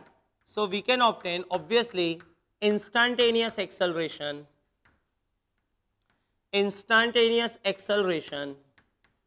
As slope of tangent. हम टेंजेंट के स्लोप से इंस्टेंटेनियस एक्सेलरेशन निकाल सकते हैं. क्या ये बात पक्की हो गई दोस्तों? अच्छे से इजी है, because it is dv by dt only. तो ये यहां पर अगर वो एंगल थीटा डैश आया है तो ये आपका आ जाएगा tan थीटा डैश. ठीक बात है. पांचवी बात हमने पोजीशन टाइम ग्राफ से क्या निकाली थी दोस्तों? तो हमने उसकी कॉन्केविटी से कुछ किया था. हमने बोला था कि जैसे पोजीशन को 2 बार डिफरेंशिएट करे तो एक्सेलरेशन आता है. So if graph is concave up, अगर ग्राफ कॉन्केव अप है तो एक्सेलरेशन का साइन पॉजिटिव होगा, and if graph is concave down तो एक्सेलरेशन का साइन निगेटिव होगा. उसी प्रकार अगर मैं यहां पर बात करूं दोस्तों, तो इसकी कॉन्केविटी से भी कुछ किया जा सकता होगा क्या? तो उत्तर है हाँ. देखो, एक टर्म हम लोगों ने पढ़ी थी जब मैं आपको एक्सेलरेशन पढ़ा रहा था दोस्तों, तब मैंने आपको बताया था कि एक्सेलरेशन का भी टाइम के साथ चेंज निकाल सकते हैं. So we can obtain dA by dt also, rate of change of acceleration, और उसे मैंने नाम दिया था जर्क. और मैंने आपको ये एग्जांपल भी दिया था कि रोलर कोस्टर के जो सही मजे हैं वो तो जर्क्स में ही है. वहां पे बेसिकली एक्सेलरेशन आपको थ्रिल नहीं करता, वहां पे जो आपको थ्रिल करता है वो सडन चेंजेस होते हैं एक्सेलरेशन में. ठीक है, तो उस टर्म को भी नाम दिया है जर्क. तो आप कह सकते हो कि सर देखो, वेलोसिटी को एक बार डिफरेंशिएट करेंगे तो एक्सेलरेशन आएगा, एक्सेलरेशन को एक और बार डिफरेंशिएट करेंगे तो जर्क आएगा. यानी वेलोसिटी को 2 बार डिफरेंशिएट करेंगे टाइम के साथ तो जर्क आएगा. तो अगर ये ग्राफ कॉन्केव अप है तो जर्क पॉजिटिव होगा, और यदि ग्राफ कॉन्केव डाउन है तो जर्क निगेटिव होगा. ऐसा आप कह जरूर सकते हो, पर ऐसा चाहिए हमको न्यूमेरिकल्स में और टर्म्स में उतना जल्दी काम आता नहीं है, इसलिए मैं आपको लिखवा नहीं रहा हूं. आप कह सकते हो कि सर आप इतना सारा लिखवाते हो, और एक मैं आप पे थोड़ा सा यूं समझ लीजिए कि ये एहसान समझ लीजिए मेरी तरफ से कि ये लाइन आपको नहीं लिखवा रहा हूं. आप बोलोगे सर ये तो चीटिंग है, इतना सारा लिखवाते हो और एक लाइन छोड़ रहे हो, तो उसको एहसान में गिना रहे हो आप. ऐसा ही है दोस्तों. चलिए, लेकिन क्या पांचवी चीज कुछ भी नहीं निकाल सकते क्या? ऐसा नहीं. यहां पर हम एक नई टर्म निकालते हैं जो हम लोगों ने पोजीशन टाइम ग्राफ में नहीं देखा, और ये वाली टर्म आप में से कई स्टूडेंट को लग भी रहा होगा कि अभी तक मैंने क्यों यूज नहीं की. तो मान लीजिए ये वेलोसिटी टाइम ग्राफ है, तो यहाँ पे हम एक नया काम ये करते हैं दोस्तों कि इसमें आप किन्हीं 2 पॉइंट्स टाइम के बीच का ग्राफ का एरिया निकालो. और दोस्तों ऐसा हम लोग जानते हैं कि ये जो एरिया होता है ये डिफरेंशिएशन इंटीग्रेशन से दिया जाता है. एरिया इंटीग्रेशन का ज्योमेट्रिकल मीनिंग होता है, सही बात है। तो यहां पर हम लोग बोलेंगे area under v t graph, area under v t graph that is integration of v d t from T1 से T2। वेलोसिटी टाइम ग्राफ का एरिया निकालते हैं दोस्तों। जो भी टाइम आपको दिया, जैसे मान लो आपको बोला कि 0 से लेकर 3 सेकेंड्स तक, तो मैं बढ़िया 0 से लेकर 3 सेकेंड तक आया, मैंने इस ग्राफ का एरिया निकाला। जो भी टाइम दिया हो मुझे, फॉर एग्जांपल यहाँ पे 2 से 5 दिया है, तो मैं 2 से 5 तक आया और मैंने इस ग्राफ का एरिया निकाला।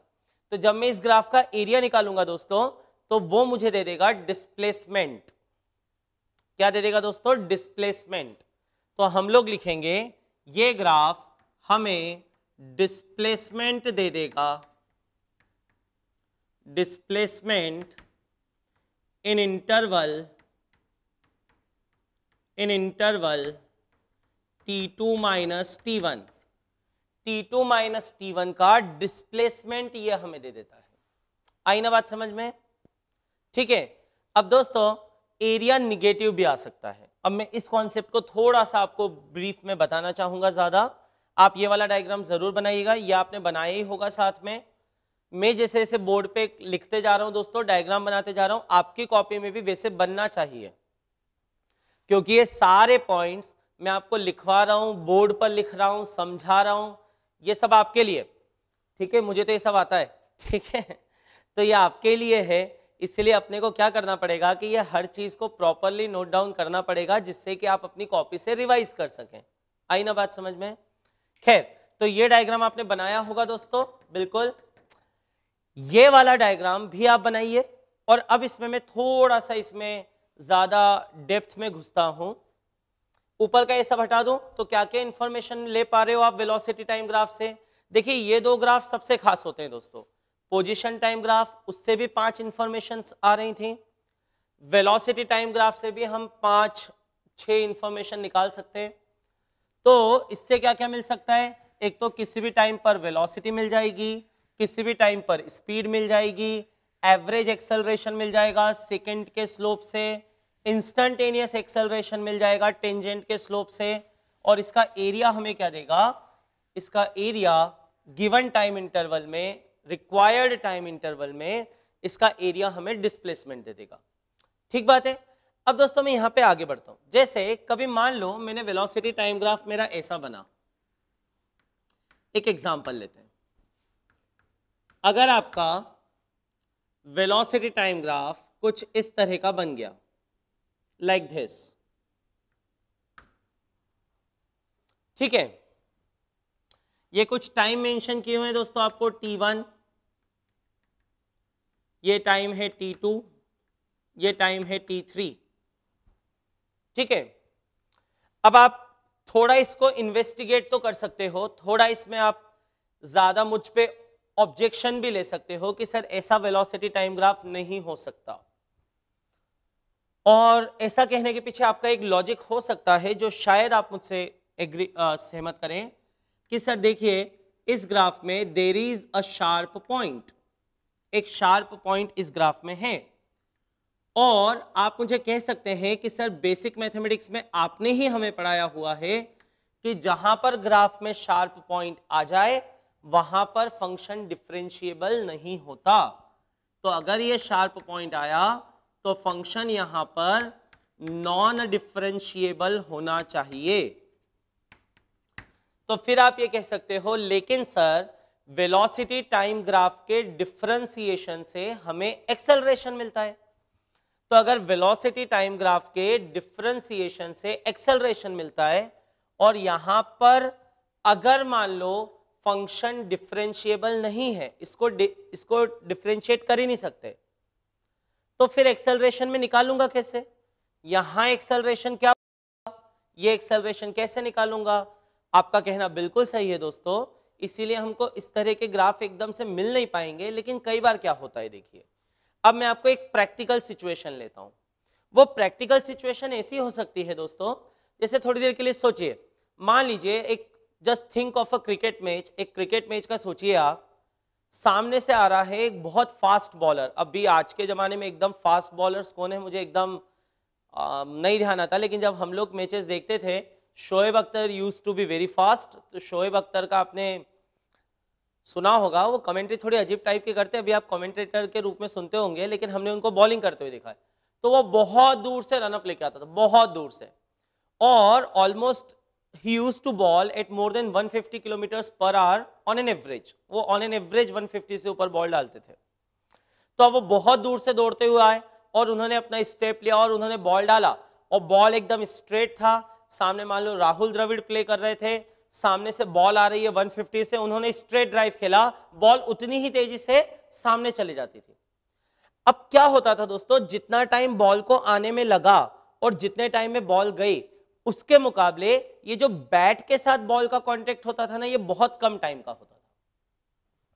यहां मैं जितने समय के लिए गाड़ी को चला रहा हूं, जितने समय के लिए गाड़ी को चला रहा हूं, उसके मुकाबले देखिए एकाएक इसकी वेलोसिटी अभी तक कम हो रही थी, कम हो रही थी, कम हो रही थी। मतलब निगेटिव साइड में मैग्नीट्यूड बढ़ते जा रहा था, बढ़ते जा रहा था, बढ़ते जा रहा था। एकदम ऐसा कुछ हुआ कि मैग्नीट्यूड कम होने लगा। तो एकदम से ये जो झटका आता है ना दोस्तों, ये कुछ वैसा ही है कि जो बैट से एकदम से बॉल पे बड़ा फोर्स आया होगा, और वो आया इतने कम समय के लिए है दोस्तों, इतने कम समय के लिए आया है कि उतने छोटे से टाइम में कहां ग्राफ बनाएंगे हम लोग, आप समझ रहे हो। तो कई बार अपने को ग्राफ में जब शार्प पॉइंट दे दिया जाता है ना दोस्तों, तो वो शार्प पॉइंट ऐसा होता है कि suddenly you have changed force, आपने फोर्स को एकदम से बदल दिया। अभी वो फोर्स इधर था, अब एकदम से उधर लग गया, समझ गए। तो इसलिए ऐसा ग्राफ मिल सकता है आपको, ठीक है, ऐसा ग्राफ मिल सकता है।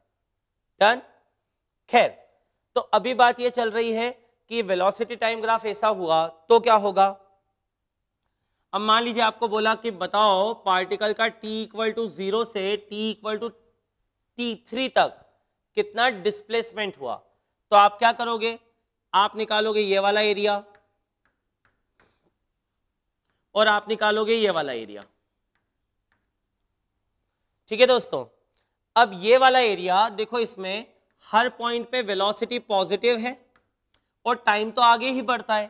तो आप जरा इस इंटीग्रेशन में देखो, v यहां पर हर पॉइंट पे पॉजिटिव है और dt टाइम तो हमेशा आगे ही बढ़ता है, तो ये पॉजिटिव ही होगा। तो ये भी पॉजिटिव, ये भी पॉजिटिव, तो इनका मल्टीप्लीकेशन भी पॉजिटिव। वो छोटा सा स्ट्रिप लेते थे ना अपन लोग इंटीग्रेशन का, ध्यान दीजिए। तो ये पॉजिटिव, ये पॉजिटिव, तो ये स्ट्रिप भी पॉजिटिव।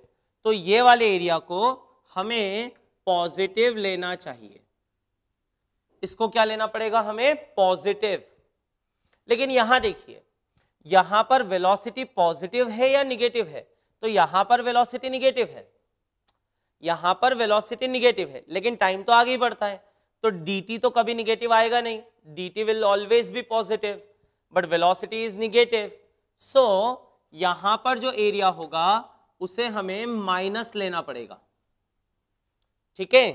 तो हम यहां का एरिया लिखें, सपोज ये एरिया A1 आया, यहां का एरिया लिखें, वो एरिया A2 आया, तो इसे माइनस लोगे, इसे प्लस लोगे, सही है।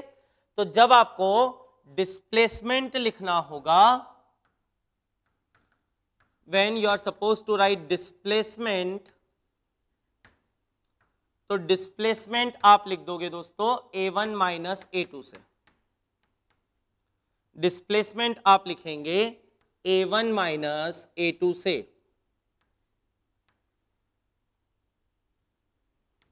ये बात ठीक है। तो यहां का डिस्प्लेसमेंट हो गया A1 माइनस A2।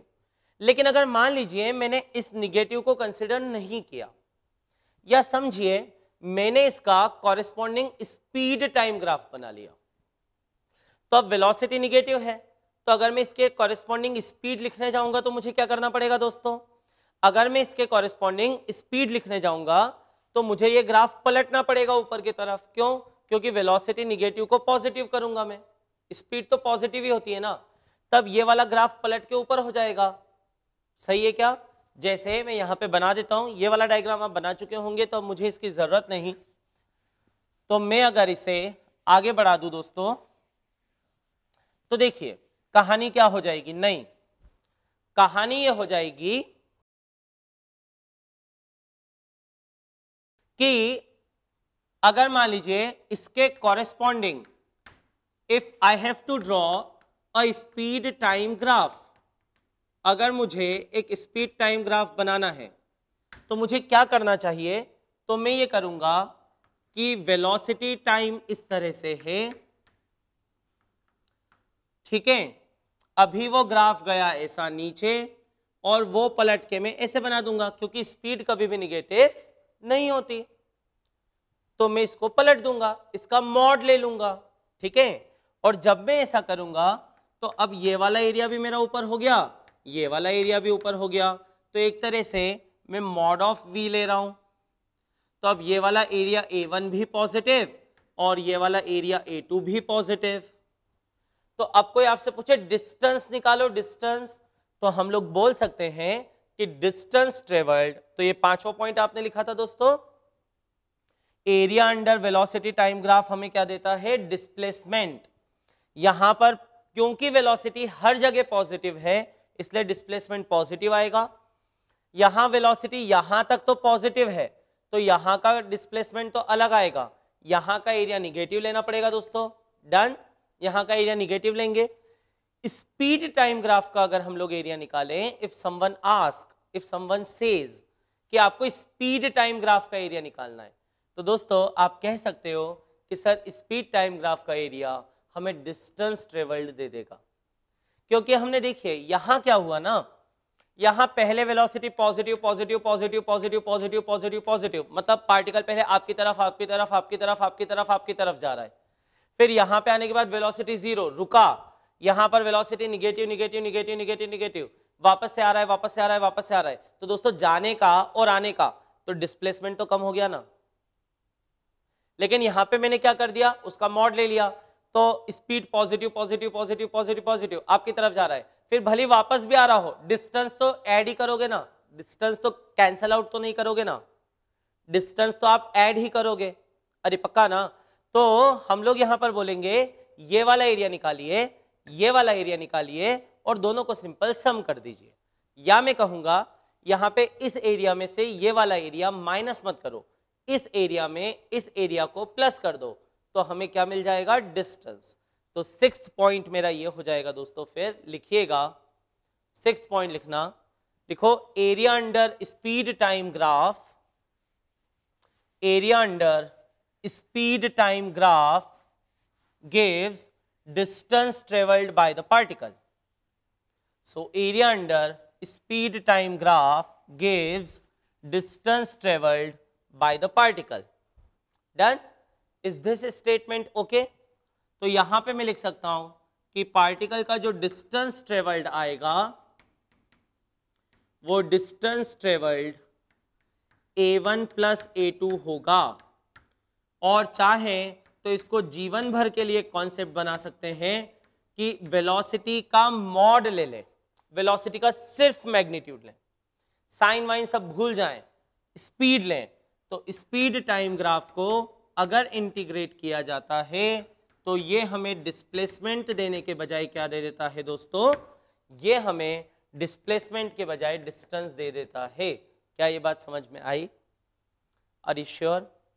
ठीक है, तो क्या क्या इंफॉर्मेशन निकाल सकते हो वेलोसिटी टाइम ग्राफ से, जरा बताओ मुझे। तो वेलोसिटी टाइम ग्राफ से जो जो इंफॉर्मेशन हम लोग निकाल सकेंगे उसमें एक इन्फो तो होगी दोस्तों कि यह हमें वेलोसिटी देता है किसी भी टाइम पे, उसका मॉड ले लिया तो यह हमें स्पीड दे देता है, किसी दो पॉइंट को ज्वाइन करते हुए एक सेकेंड बना दिया तो उसका स्लोप हमने निकाला, तो सेकेंड का स्लोप हमें क्या दे देता है, एवरेज एक्सेलरेशन। उसके किसी पॉइंट पे मैंने टेंजेंट बनाया तो टेंजेंट का स्लोप मुझे क्या दे देता है, इंस्टेंटेनियस एक्सेलरेशन। ठीक है, उसके किसी दो टाइम इंटरवल का मैंने एरिया निकाला तो वो मुझे डिस्प्लेसमेंट दे देता है। उसमें ग्राफ अगर ऊपर होगा टाइम एक्सिस के यानी वेलोसिटी पॉजिटिव होगी तो एरिया को पॉजिटिव लेंगे, जब ये नीचे आ जाएगा ग्राफ तो उसी एरिया को निगेटिव ले लेंगे।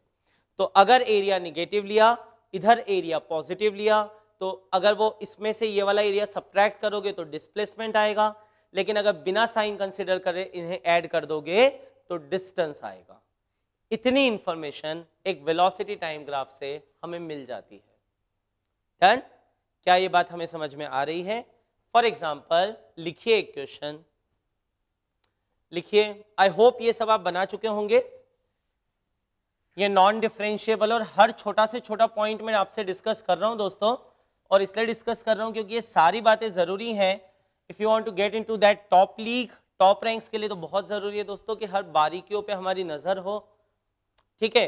और वैसे भी being a student, being a JEE और 11th-12th student, this is your sole duty also कि आप इसको हर चीज को जानने की कोशिश करें, और इसके मजे ही अलग है दोस्तों।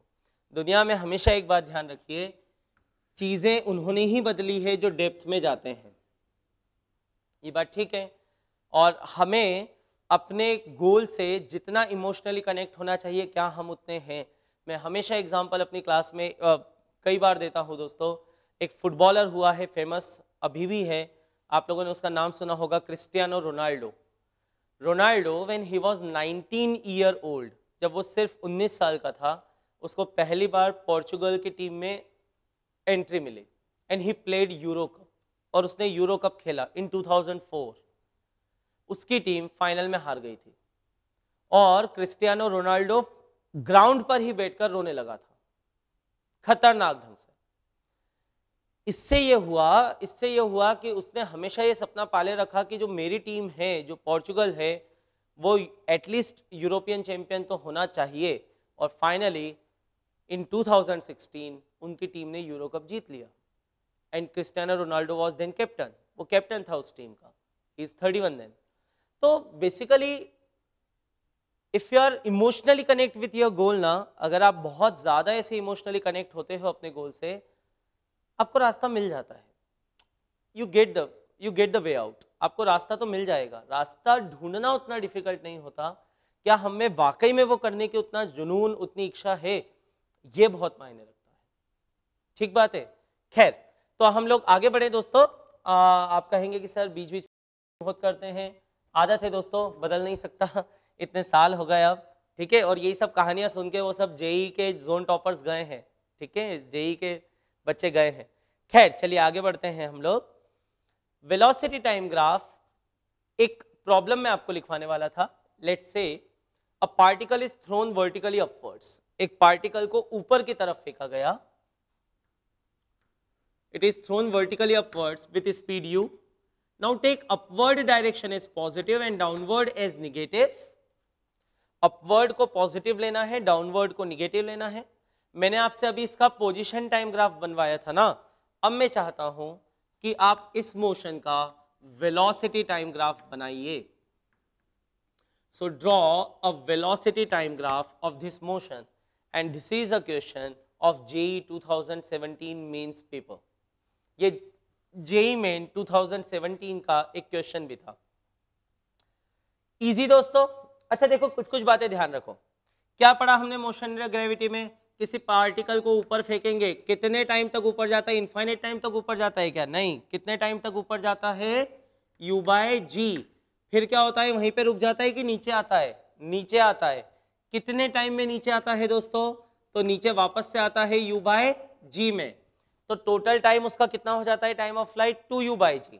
डन। टोटल टाइम हो जाता है 2u/g, ठीक है। अच्छा, जब वापस से उसी लेवल पे आता है तो क्या जिस स्पीड से फेंका था उसी स्पीड से हमारे हाथ में आता है क्या? आप बोलेंगे सर बिल्कुल, लेकिन उसकी वेलोसिटी की डायरेक्शन पलट चुकी होती है। जैसे जब फेंकते समय वेलोसिटी ऊपर की तरफ थी तो वापस आते समय वेलोसिटी नीचे की तरफ होगी, सही है क्या? तो यहां पर u ऊपर, ये वाला u नीचे, मतलब निगेटिव आ जाएगा। अच्छा, इस पूरे दौरान क्या एक्सेलरेशन कांस्टेंट रहता है क्या उसका? बिल्कुल रहता है। तो अगर एक्सेलरेशन कांस्टेंट है दोस्तों, तो एक्सेलरेशन तो हम लोग कैसे निकालते हैं? वेलोसिटी टाइम ग्राफ के स्लोप से। इसका मतलब स्लोप कांस्टेंट है। और एक पॉइंट आप हमेशा के लिए ध्यान रख सकते हो, कांस्टेंट स्लोप जिस ग्राफ का होता है वो ग्राफ स्ट्रेट लाइन होता है। देखो लॉजिकल है ना, स्लोप कांस्टेंट है। देखो हमने कैसे अप्रोच किया, मैंने एक्सेलरेशन कांस्टेंट होता है क्या? आप कहोगे हाँ सर g होता है इसलिए एक्सेलरेशन कांस्टेंट होता है। मैंने कहा एक्सेलरेशन आता है वेलोसिटी टाइम ग्राफ के स्लोप से, इसका मतलब अगर एक्सेलरेशन कांस्टेंट है तो वेलोसिटी टाइम ग्राफ का स्लोप भी कांस्टेंट है। आप एग्री कर जाओगे, हाँ सर सही बात है। अच्छा, स्लोप क्या होता है? स्लोप होता है tan थीटा। तो अगर स्लोप कांस्टेंट है इसका मतलब tan थीटा कांस्टेंट है, और tan थीटा कांस्टेंट है इसका मतलब थीटा कांस्टेंट है, और थीटा कांस्टेंट है इसका मतलब वो ग्राफ एक स्ट्रेट लाइन है जो कि एक फिक्स एक्सिस बना रहा है एंगल से, ठीक है। So velocity time graph here should be a straight line. लिखिएगा, as acceleration is constant, as acceleration is constant,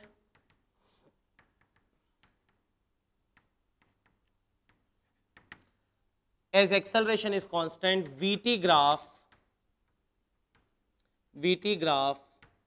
is would be a straight line। vt graph एक स्ट्रेट लाइन होगा, ये लिख लिया क्या आपने? ठीक है, तो अब vt ग्राफ एक स्ट्रेट लाइन होगा दोस्तों, तो वो स्ट्रेट लाइन शुरू होगी प्लस u से, क्योंकि ऊपर गया था, और एक्सेलरेशन तो हमेशा निगेटिव है ना, और एक्सेलरेशन निगेटिव है मतलब स्लोप भी निगेटिव होगा। तो ये एक बड़ी सीधी स्ट्रेट लाइन ऐसी आएगी। स्पीड जीरो कब कौन से टाइम पे हुई? u बाई जी पे, और फर्दर u बाई जी आगे जाने पर मतलब ये टाइम 2u बाई जी हो जाएगा। वापस से यहां पे पहुंचने पर वेलोसिटी यहां पर माइनस u हो जाएगी, ठीक है। तो यहां वेलोसिटी होगी प्लस u, यहां वेलोसिटी हो जाएगी माइनस u। इसमें तो कोई डाउट नहीं, clear. So this graph would be a straight line. ये जेई मेन में 2017 में पूछा गया है दोस्तों। So this question is there in JEE Main 2017। It's quite easy one, no, काफी आसान है, ठीक है। अब देखिए जब ये बना तो अब देखो कुछ इन्वेस्टिगेशन कर लेते हैं। अच्छा, जितना ऊपर एरिया ये दिख रहा है उतना एरिया ये नीचे दिख रहा है ना। So this area and this area are equal and opposite, मतलब एक को प्लस लोगे एक को माइनस लोगे तो इनका सम करोगे तो जीरो आ जाएगा। तो सही बात है, जब पत्थर को फेंका और वापस से अपने हाथ में आ गया तो डिस्प्लेसमेंट तो क्या हुआ? जीरो। अरे सही है। लेकिन अगर मान लो सिर्फ मैं ये वाला एरिया निकालता हूँ, चलो ध्यान से देखो, ये वाला एरिया कितना हो जाएगा? तो ये एक ट्राइंगल बना, इस ट्राइंगल का एरिया कितना होगा? Half base, half base. तो बेस यहां पे कितना है दोस्तों? बेस इधर ध्यान से देखिए, तो बेस यहां पर है u बाई जी, तो half u by g into height यानी u, तो ये आया u स्क्वायर बाय 2g। तो u स्क्वायर बाय 2g क्या था दोस्तों? जब तक उसकी स्पीड जीरो नहीं हुई तब तक वो कितना ऊपर गया, यही तो फॉर्मूला था अपना मैक्सिमम हाइट का। तो मैक्सिमम हाइट का फॉर्मूला क्या था दोस्तों? u स्क्वायर बाय 2g, तो ये u स्क्वायर बाय 2g आ गया। अच्छा, u स्क्वायर बाय 2g जाने का और u स्क्वायर बाय 2g वापस आने का, तो जाने आने में टोटल डिस्टेंस कितना चला उसने? तो जाने आने का टोटल डिस्टेंस कितना हो गया दोस्तों उसका? वो हो गया 2 times u square by 2g, यानी कि u स्क्वायर बाय g। आपको बात समझ में आ रही है ये अच्छे से? पक्का? तो इस तरह से वेलोसिटी टाइम ग्राफ हम बना सकते हैं। वेलोसिटी टाइम ग्राफ से हम डिस्प्लेसमेंट निकाल सकते हैं, वेलोसिटी टाइम ग्राफ से हम डिस्टेंस भी निकाल सकते हैं। आई होप इतनी बातें आपको क्लियर हो रही होंगी। तो पोजीशन टाइम ग्राफ से हम लोग क्या क्या कर सकते हैं वो हमने समझा, वेलोसिटी टाइम ग्राफ से हम लोग क्या क्या अचीव कर सकते हैं वो हमने समझा, ठीक बात है। नेक्स्ट अब थोड़े छोटे छोटे पॉइंट्स हैं दोस्तों, थोड़े छोटे छोटे ग्राफ हैं, वो मैं आपको समझा देता हूं। लिखिएगा acceleration time graph. So next is acceleration time graph. Acceleration time graph क्या होता है अगर इसको हम समझने जाएं?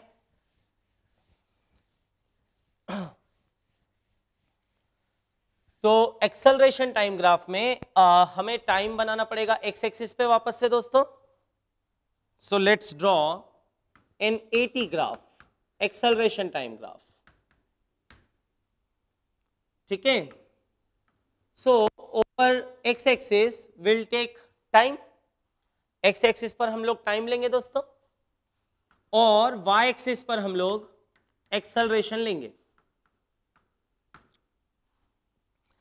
अब मान लीजिए एक्सेलरेशन टाइम ग्राफ कुछ बन गया, ठीक है, ग्राफ बन गया। इससे क्या क्या इंफॉर्मेशन निकाल सकते हैं चलिए बताइए। तो इससे इंफॉर्मेशन जो निकाल सकते हैं, देखिए मैं आपको हर ग्राफ समझाते जा रहा हूं, उससे आप क्या क्या इंफॉर्मेशन ले सकते हो वो मैं आपको समझाते जा रहा हूं। ठीक है, और उससे हमारे आउटपुट्स क्या आएंगे वो हम लोग देखते जा रहे हैं। ठीक बात है ना दोस्तों। तो एक्सेलरेशन टाइम ग्राफ से क्या क्या इनपुट्स मिल सकते हैं हमें? तो ऑब्वियसली एक तो आप कहोगे कि सर किसी भी टाइम पे एक्सेलरेशन निकाल लेना आप, सही है। तो एक इन्फो तो हो गई मेरी, एक्सेलरेशन किसी भी टाइम पे,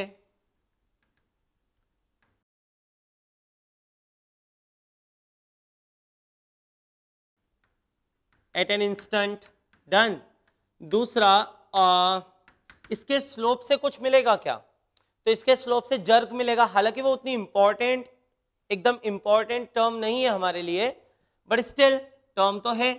तो अगर इसका स्लोप बनाया जाए तो स्लोप से हमें एक टर्म मिल जाती है जिसे हम लोग कहते हैं जर्क। तो ये हो जाएगा स्लोप ऑफ एटी ग्राफ। उतनी विशेष टर्म नहीं है दोस्तों, but still you can write, कभी किसी न्यूमेरिकल में कुछ काम आ गया तो आप उलझो नहीं।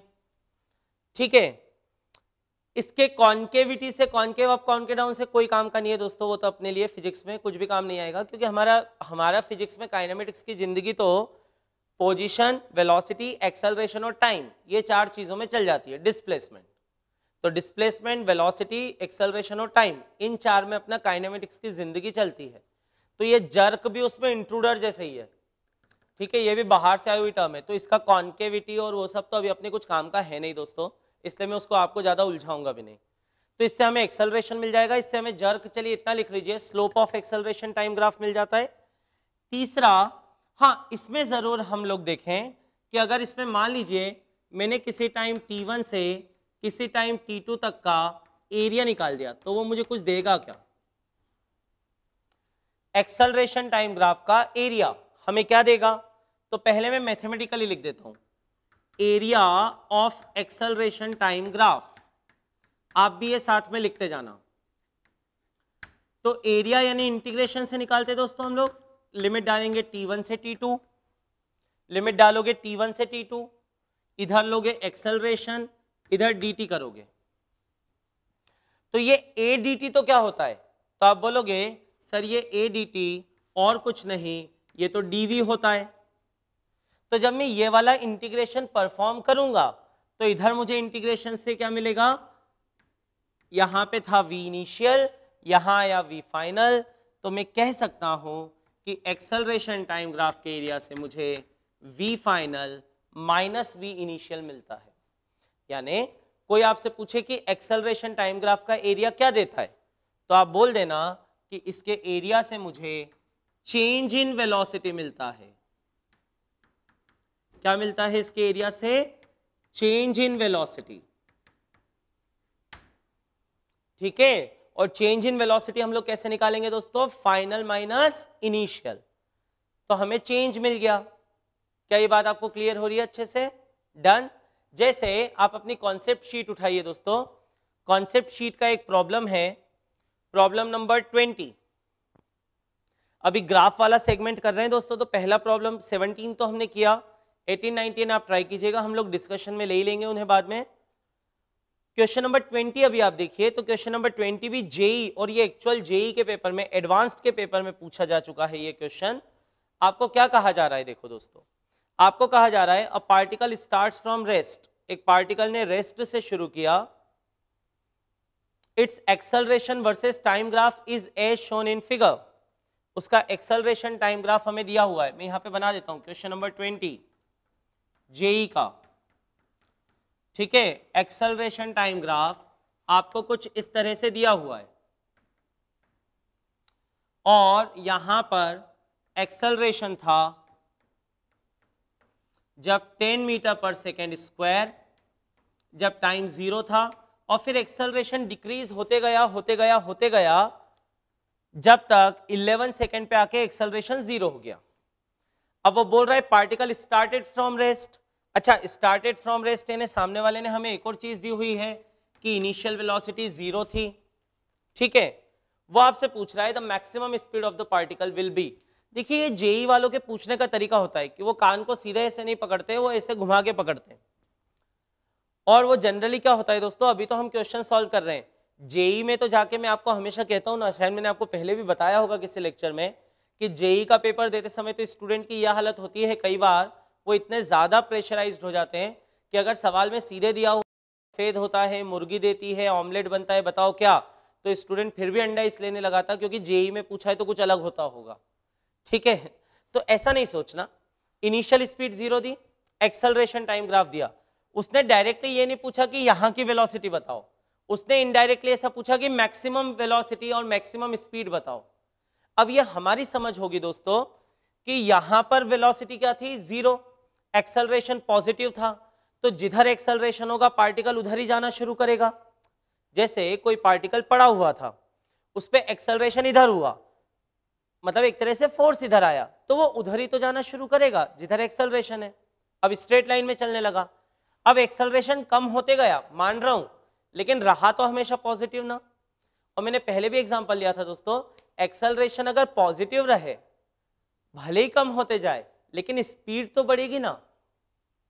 मैंने एग्जांपल वो सैलरी वाला दिया था ना, कि कोई बंदा जिसकी सैलरी, मैंने किसी कॉन्सेप्ट लेक्चर में लिया था कि कोई बंदा, उसकी सैलरी मान लो फर्स्ट ईयर 40,000 अ मंथ हुई, सेकेंड ईयर 48 हुई, थर्ड ईयर 52 हुई, फोर्थ ईयर 53 हुई। तो आप ये थोड़ी बोल सकते कि सैलरी कम हो रही है, आप बोलोगे सैलरी तो बढ़ रही है, बढ़ने का रेट कम हो रहा है। तो यहां पर भी एक्सेलरेशन कम हो रहा है लेकिन स्पीड बढ़ते जा रही है। आई बात समझ में? तो फिर मैक्सिमम स्पीड कहां होगी? 11 पे, क्योंकि तब तक एक्सेलरेशन ही था। और जैसे ही आपको क्लिक हुआ तो फिर देखिए अपना सवाल सिंगल लाइन का हो गया, सिंगल लाइन। अगर मान लो मैं ये वाला एरिया निकाल लूं, ये वाला, तो ये एरिया क्या दे देगा मुझे? ये एरिया दे देगा मुझे स्पीड फाइनल। अगर मैं यहां पे स्पीड फाइनल बोलूं माइनस इनिशियल स्पीड 0 बराबर ये वाला एरिया, और ये एरिया कितना हो जाएगा दोस्तों? ट्राइंगल का बेस है 11, हाइट है 10, तो एरिया होगा 55। तो इसका आंसर हो जाएगा 55। सवाल खत्म। ये बात ठीक है? So answer would be B, 55 metre per second. कितना इजी था। अब आप थोड़ी देर के लिए सोचिए कि अगर आपको डायरेक्टली ये कॉन्सेप्ट ना पता हो, थर्ड वाला, अगर आपको ये कॉन्सेप्ट पता नहीं है तो कई बच्चे तो क्या करेंगे पता है?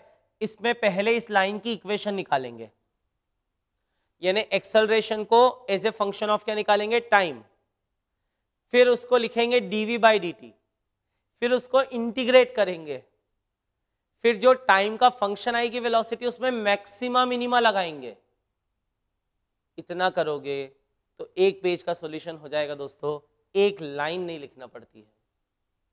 आई बात समझ में? इतना करोगे ना तो एक पेज का सॉल्यूशन होगा। यहां तो एक लाइन में आंसर आ गया दोस्तों जेई के प्रॉब्लम का। ठीक बात है? तो इसीलिए आप उन कॉन्सेप्ट्स को बहुत अच्छे से समझिए। मैक्सिमम स्पीड पूछा उसने, तो हम बोलेंगे मैक्सिमम v तब आएगा जब dv बाई dt 0 होगा। एक्सेलरेशन 0 इस पॉइंट पे था ना, बस यही मैक्सिमम स्पीड है। एरिया हमें क्या देता है? चेंज। एरिया निकाला, सवाल खत्म। इनिशियल उसने 0 दिया हुआ था। आ गई बात समझ में? पक्का? तो एक्सेलरेशन टाइम ग्राफ से क्या क्या इंफॉर्मेशन ले पा रहे हो आप? तो एक्सेलरेशन टाइम ग्राफ से मैं एक्सेलरेशन ले पा रहा हूं, मैं जर्क कैलकुलेट कर पा रहा हूं, और मैं एक्सेलरेशन टाइम ग्राफ के एरिया से चेंज इन वेलोसिटी ले पा रहा हूं। आई ना बात समझ में? चलिए नेक्स्ट लिखते हैं। अभी तक 3 ग्राफ हो गए दोस्तों, position time graph, velocity time graph, acceleration time graph. अब दोस्तों 2 और बचे छोटे छोटे, उनसे एक एक इंफॉर्मेशन मिलेगी, ज्यादा कुछ नहीं पर एक एक इंफॉर्मेशन होगी, लेकिन काम के सवाल तो वो भी हैं। ठीक है, काम तो आ सकते हैं। तो नेक्स्ट लिखिए दोस्तों, लिखिए velocity position graph. Velocity position graph number 4, VX graph.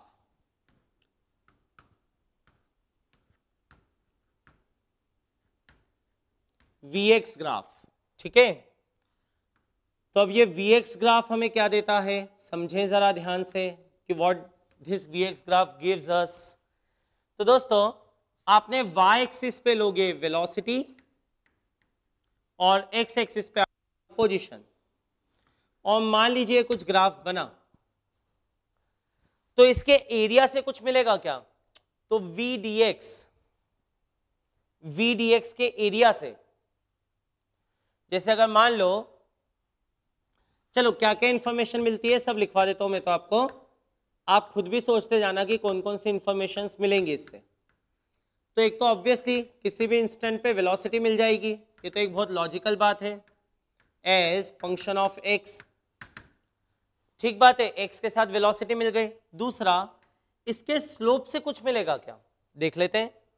तो दोस्तों यहां पर अगर मान लीजिए मैंने टेंजेंट बनाया तो वो टेंजेंट का एंगल थीटा है, तो उससे मैं इसका स्लोप तो निकाल सकूंगा। ठीक है, थोड़ा सा ग्राफ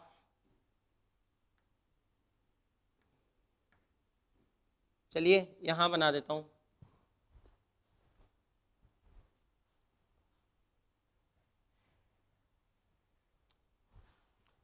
तो मान लीजिए ये अपना पोजीशन, ये स्पीड पोजीशन ग्राफ है। ठीक है, तो इससे एक तो वेलोसिटी क्या मिल जाएगी ऐसे फंक्शन ऑफ एक्स। दूसरा, किसी पॉइंट पर अगर मैंने टेंजेंट बनाया है दोस्तों, तो वो टेंजेंट क्या रिप्रेजेंट करेगा मुझे वहां पे। तो देखो वो टेंजेंट का जो स्लोप होगा वो मुझे कुछ दे सकता है क्या। तो आप बोलोगे sir dv by D x आएगा ना टेंजेंट के स्लोप से, तो क्या आएगा dv बाई डी एक्स।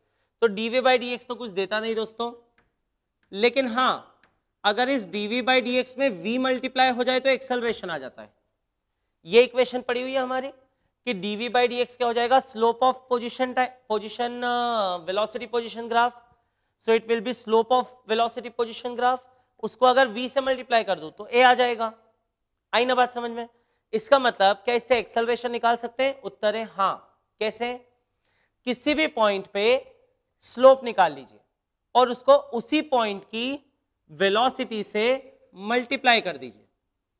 जैसे इस पॉइंट का स्लोप निकाला ना, तो इस स्लोप को इसी वेलोसिटी से मल्टीप्लाई कर दो तो क्या आ जाएगा, एक्सेलरेशन। ये बात ठीक है। तो मैं कह सकता हूं कि इस ग्राफ से हम लोग एक्सेलरेशन भी निकाल सकते हैं किसी इंस्टेंट पे v इंटू स्लोप करके। ये बात ठीक है, आ रही है बात समझ में, ठीक है ना। अच्छा, तीसरी चीज, इसके एरिया से कुछ आएगा कि इसके एरिया से। मान लो इसका किन्हीं दो पोजीशन इंटरवल के बीच में मैंने एरिया ले लिया यहां पर, मैं इसको ऐसा लिखूं क्या, देखो कि एरिया यहां पे देगा मुझे integration of v dx from x1 to x2। ठीक है, तो not exactly, had it been, in fact अगर ये मान लो graph 1/v versus t x का होता तो फिर भी काम आ जाता। कैसे, उसका एरिया निकालते 1/v वर्सेस x का, तो इस v को लिख देते dx बाई dt, तो यहाँ पे dx से dx कैंसिल हो जाता, ये इंटीग्रेशन ऑफ dt दे देता, यानी ये वो हमें टाइम इंटरवल दे देता जिस टाइम इंटरवल में ये चेंज हुआ। पर वो किसका एरिया देगा हमें, area of 1/v versus x graph. ये बात ठीक है, v वर्सेस x का एरिया हमें सच कुछ देगा नहीं। आई बात समझ में, पक्का। तो ये कौन सा ग्राफ देखा हम लोगों ने, vx ग्राफ। ठीक बात है दोस्तों। तो vx ग्राफ से क्या क्या मिल जाएगी, velocity as a function of x, उसमें किसी भी पॉइंट पे स्लोप को उसी पॉइंट की वेलोसिटी से मल्टीप्लाई कर देंगे तो एक्सेलरेशन आ जाएगा। और एरिया का तो ऐसा कुछ काम नहीं है दोस्तों, यहाँ पे इस एरिया से तो हमें कुछ मिलना नहीं। हाँ, लेकिन 1/v वर्सेस x ग्राफ के एरिया से हमें टाइम इंटरवल मिल जाएगा। ठीक बात है। लास्ट एक इंपॉर्टेंट ग्राफ मैं आपको बता देता हूं, उसके बाद में हम लोग आज का कॉन्सेप्ट लेक्चर कंप्लीट करते हैं दोस्तों। शायद ये कॉन्सेप्ट लेक्चर आपको काफी लंबा लग रहा होगा, पर ग्राफ है भी उतना ही खास। ये बात ठीक है। तो एक हम लोग और देखते हैं दोस्तों, acceleration position graph, AX graph.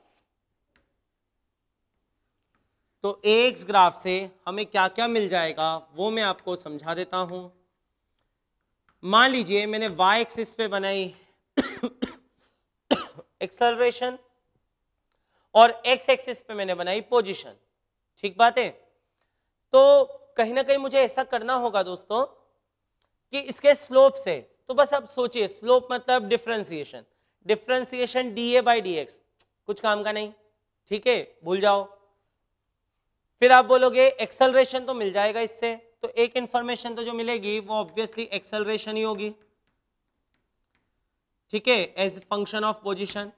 दूसरा आप सोचोगे इसके एरिया से कुछ ले सकता हूं क्या, तो फिर आप सोचोगे ऐसा कि एरिया यानी integration of A D x, तो आपको क्लिक हो जाएगा कि हाँ यार इसके एरिया से तो कुछ निकाल सकते हैं। कैसे, देखो a बराबर होता है आपका v dv by D x, तो ये dx को पकड़ के उधर ले गए तो ये हो गया a dx बराबर इधर आ गया v dv।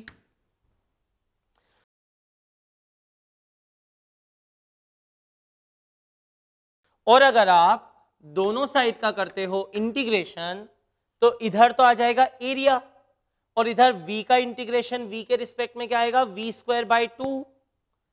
पहले ऊपर वाली लिमिट डालोगे तो v फाइनल का स्क्वायर बाई 2 माइनस नीचे वाली लिमिट डालोगे तो v इनिशियल का स्क्वायर बाई 2। यानी इसका एरिया हमें एक चीज दे देता है दोस्तों, तो ये एरिया हमें क्या दे देगा, यहां पर अगर स्पीड v1 हो, यहां पर अगर स्पीड v2 हो, तो ये एरिया हमें v2 square minus v1 square by 2 दे देता है। ये बात ठीक है, तो ये सब फालतू नहीं है, ये एरिया हमें v2 square minus v1 square by 2 दे देता है। और इसका ज्यादा सही उपयोग तो वर्क एनर्जी पावर चैप्टर में आएगा दोस्तों, वहां पर इस एक्सेलरेशन को मल्टीप्लाई कर देंगे मास से, तो ऊपर हो जाएगा ma यानी हो जाएगा फोर्स, और फोर्स और पोजीशन का एरिया हमें वर्क देगा, तो ये हो जाएगा वर्क अगर इधर मास से करोगे तो अगर उधर मास से मल्टीप्लाई करोगे तो इधर भी करना पड़ेगा, तो ये हाफ mv स्क्वायर यानी ये तो काइनेटिक एनर्जी आ जाएगा दोस्तों। तो ये एक बहुत इंपॉर्टेंट रिलेशन बन जाएगा कि work done is equal to change in kinetic energy, total work done is equal to change in kinetic energy. ये उधर बहुत काम का होता है, पर आप अभी भी समझ सकते हो कि एक्सेलरेशन पोजीशन ग्राफ के एरिया से हमें v फाइनल का स्क्वायर माइनस v इनिशियल का स्क्वायर बाय 2 मिलता है। क्या ये बात आपको समझ में आ गई दोस्तों अच्छे से? डन।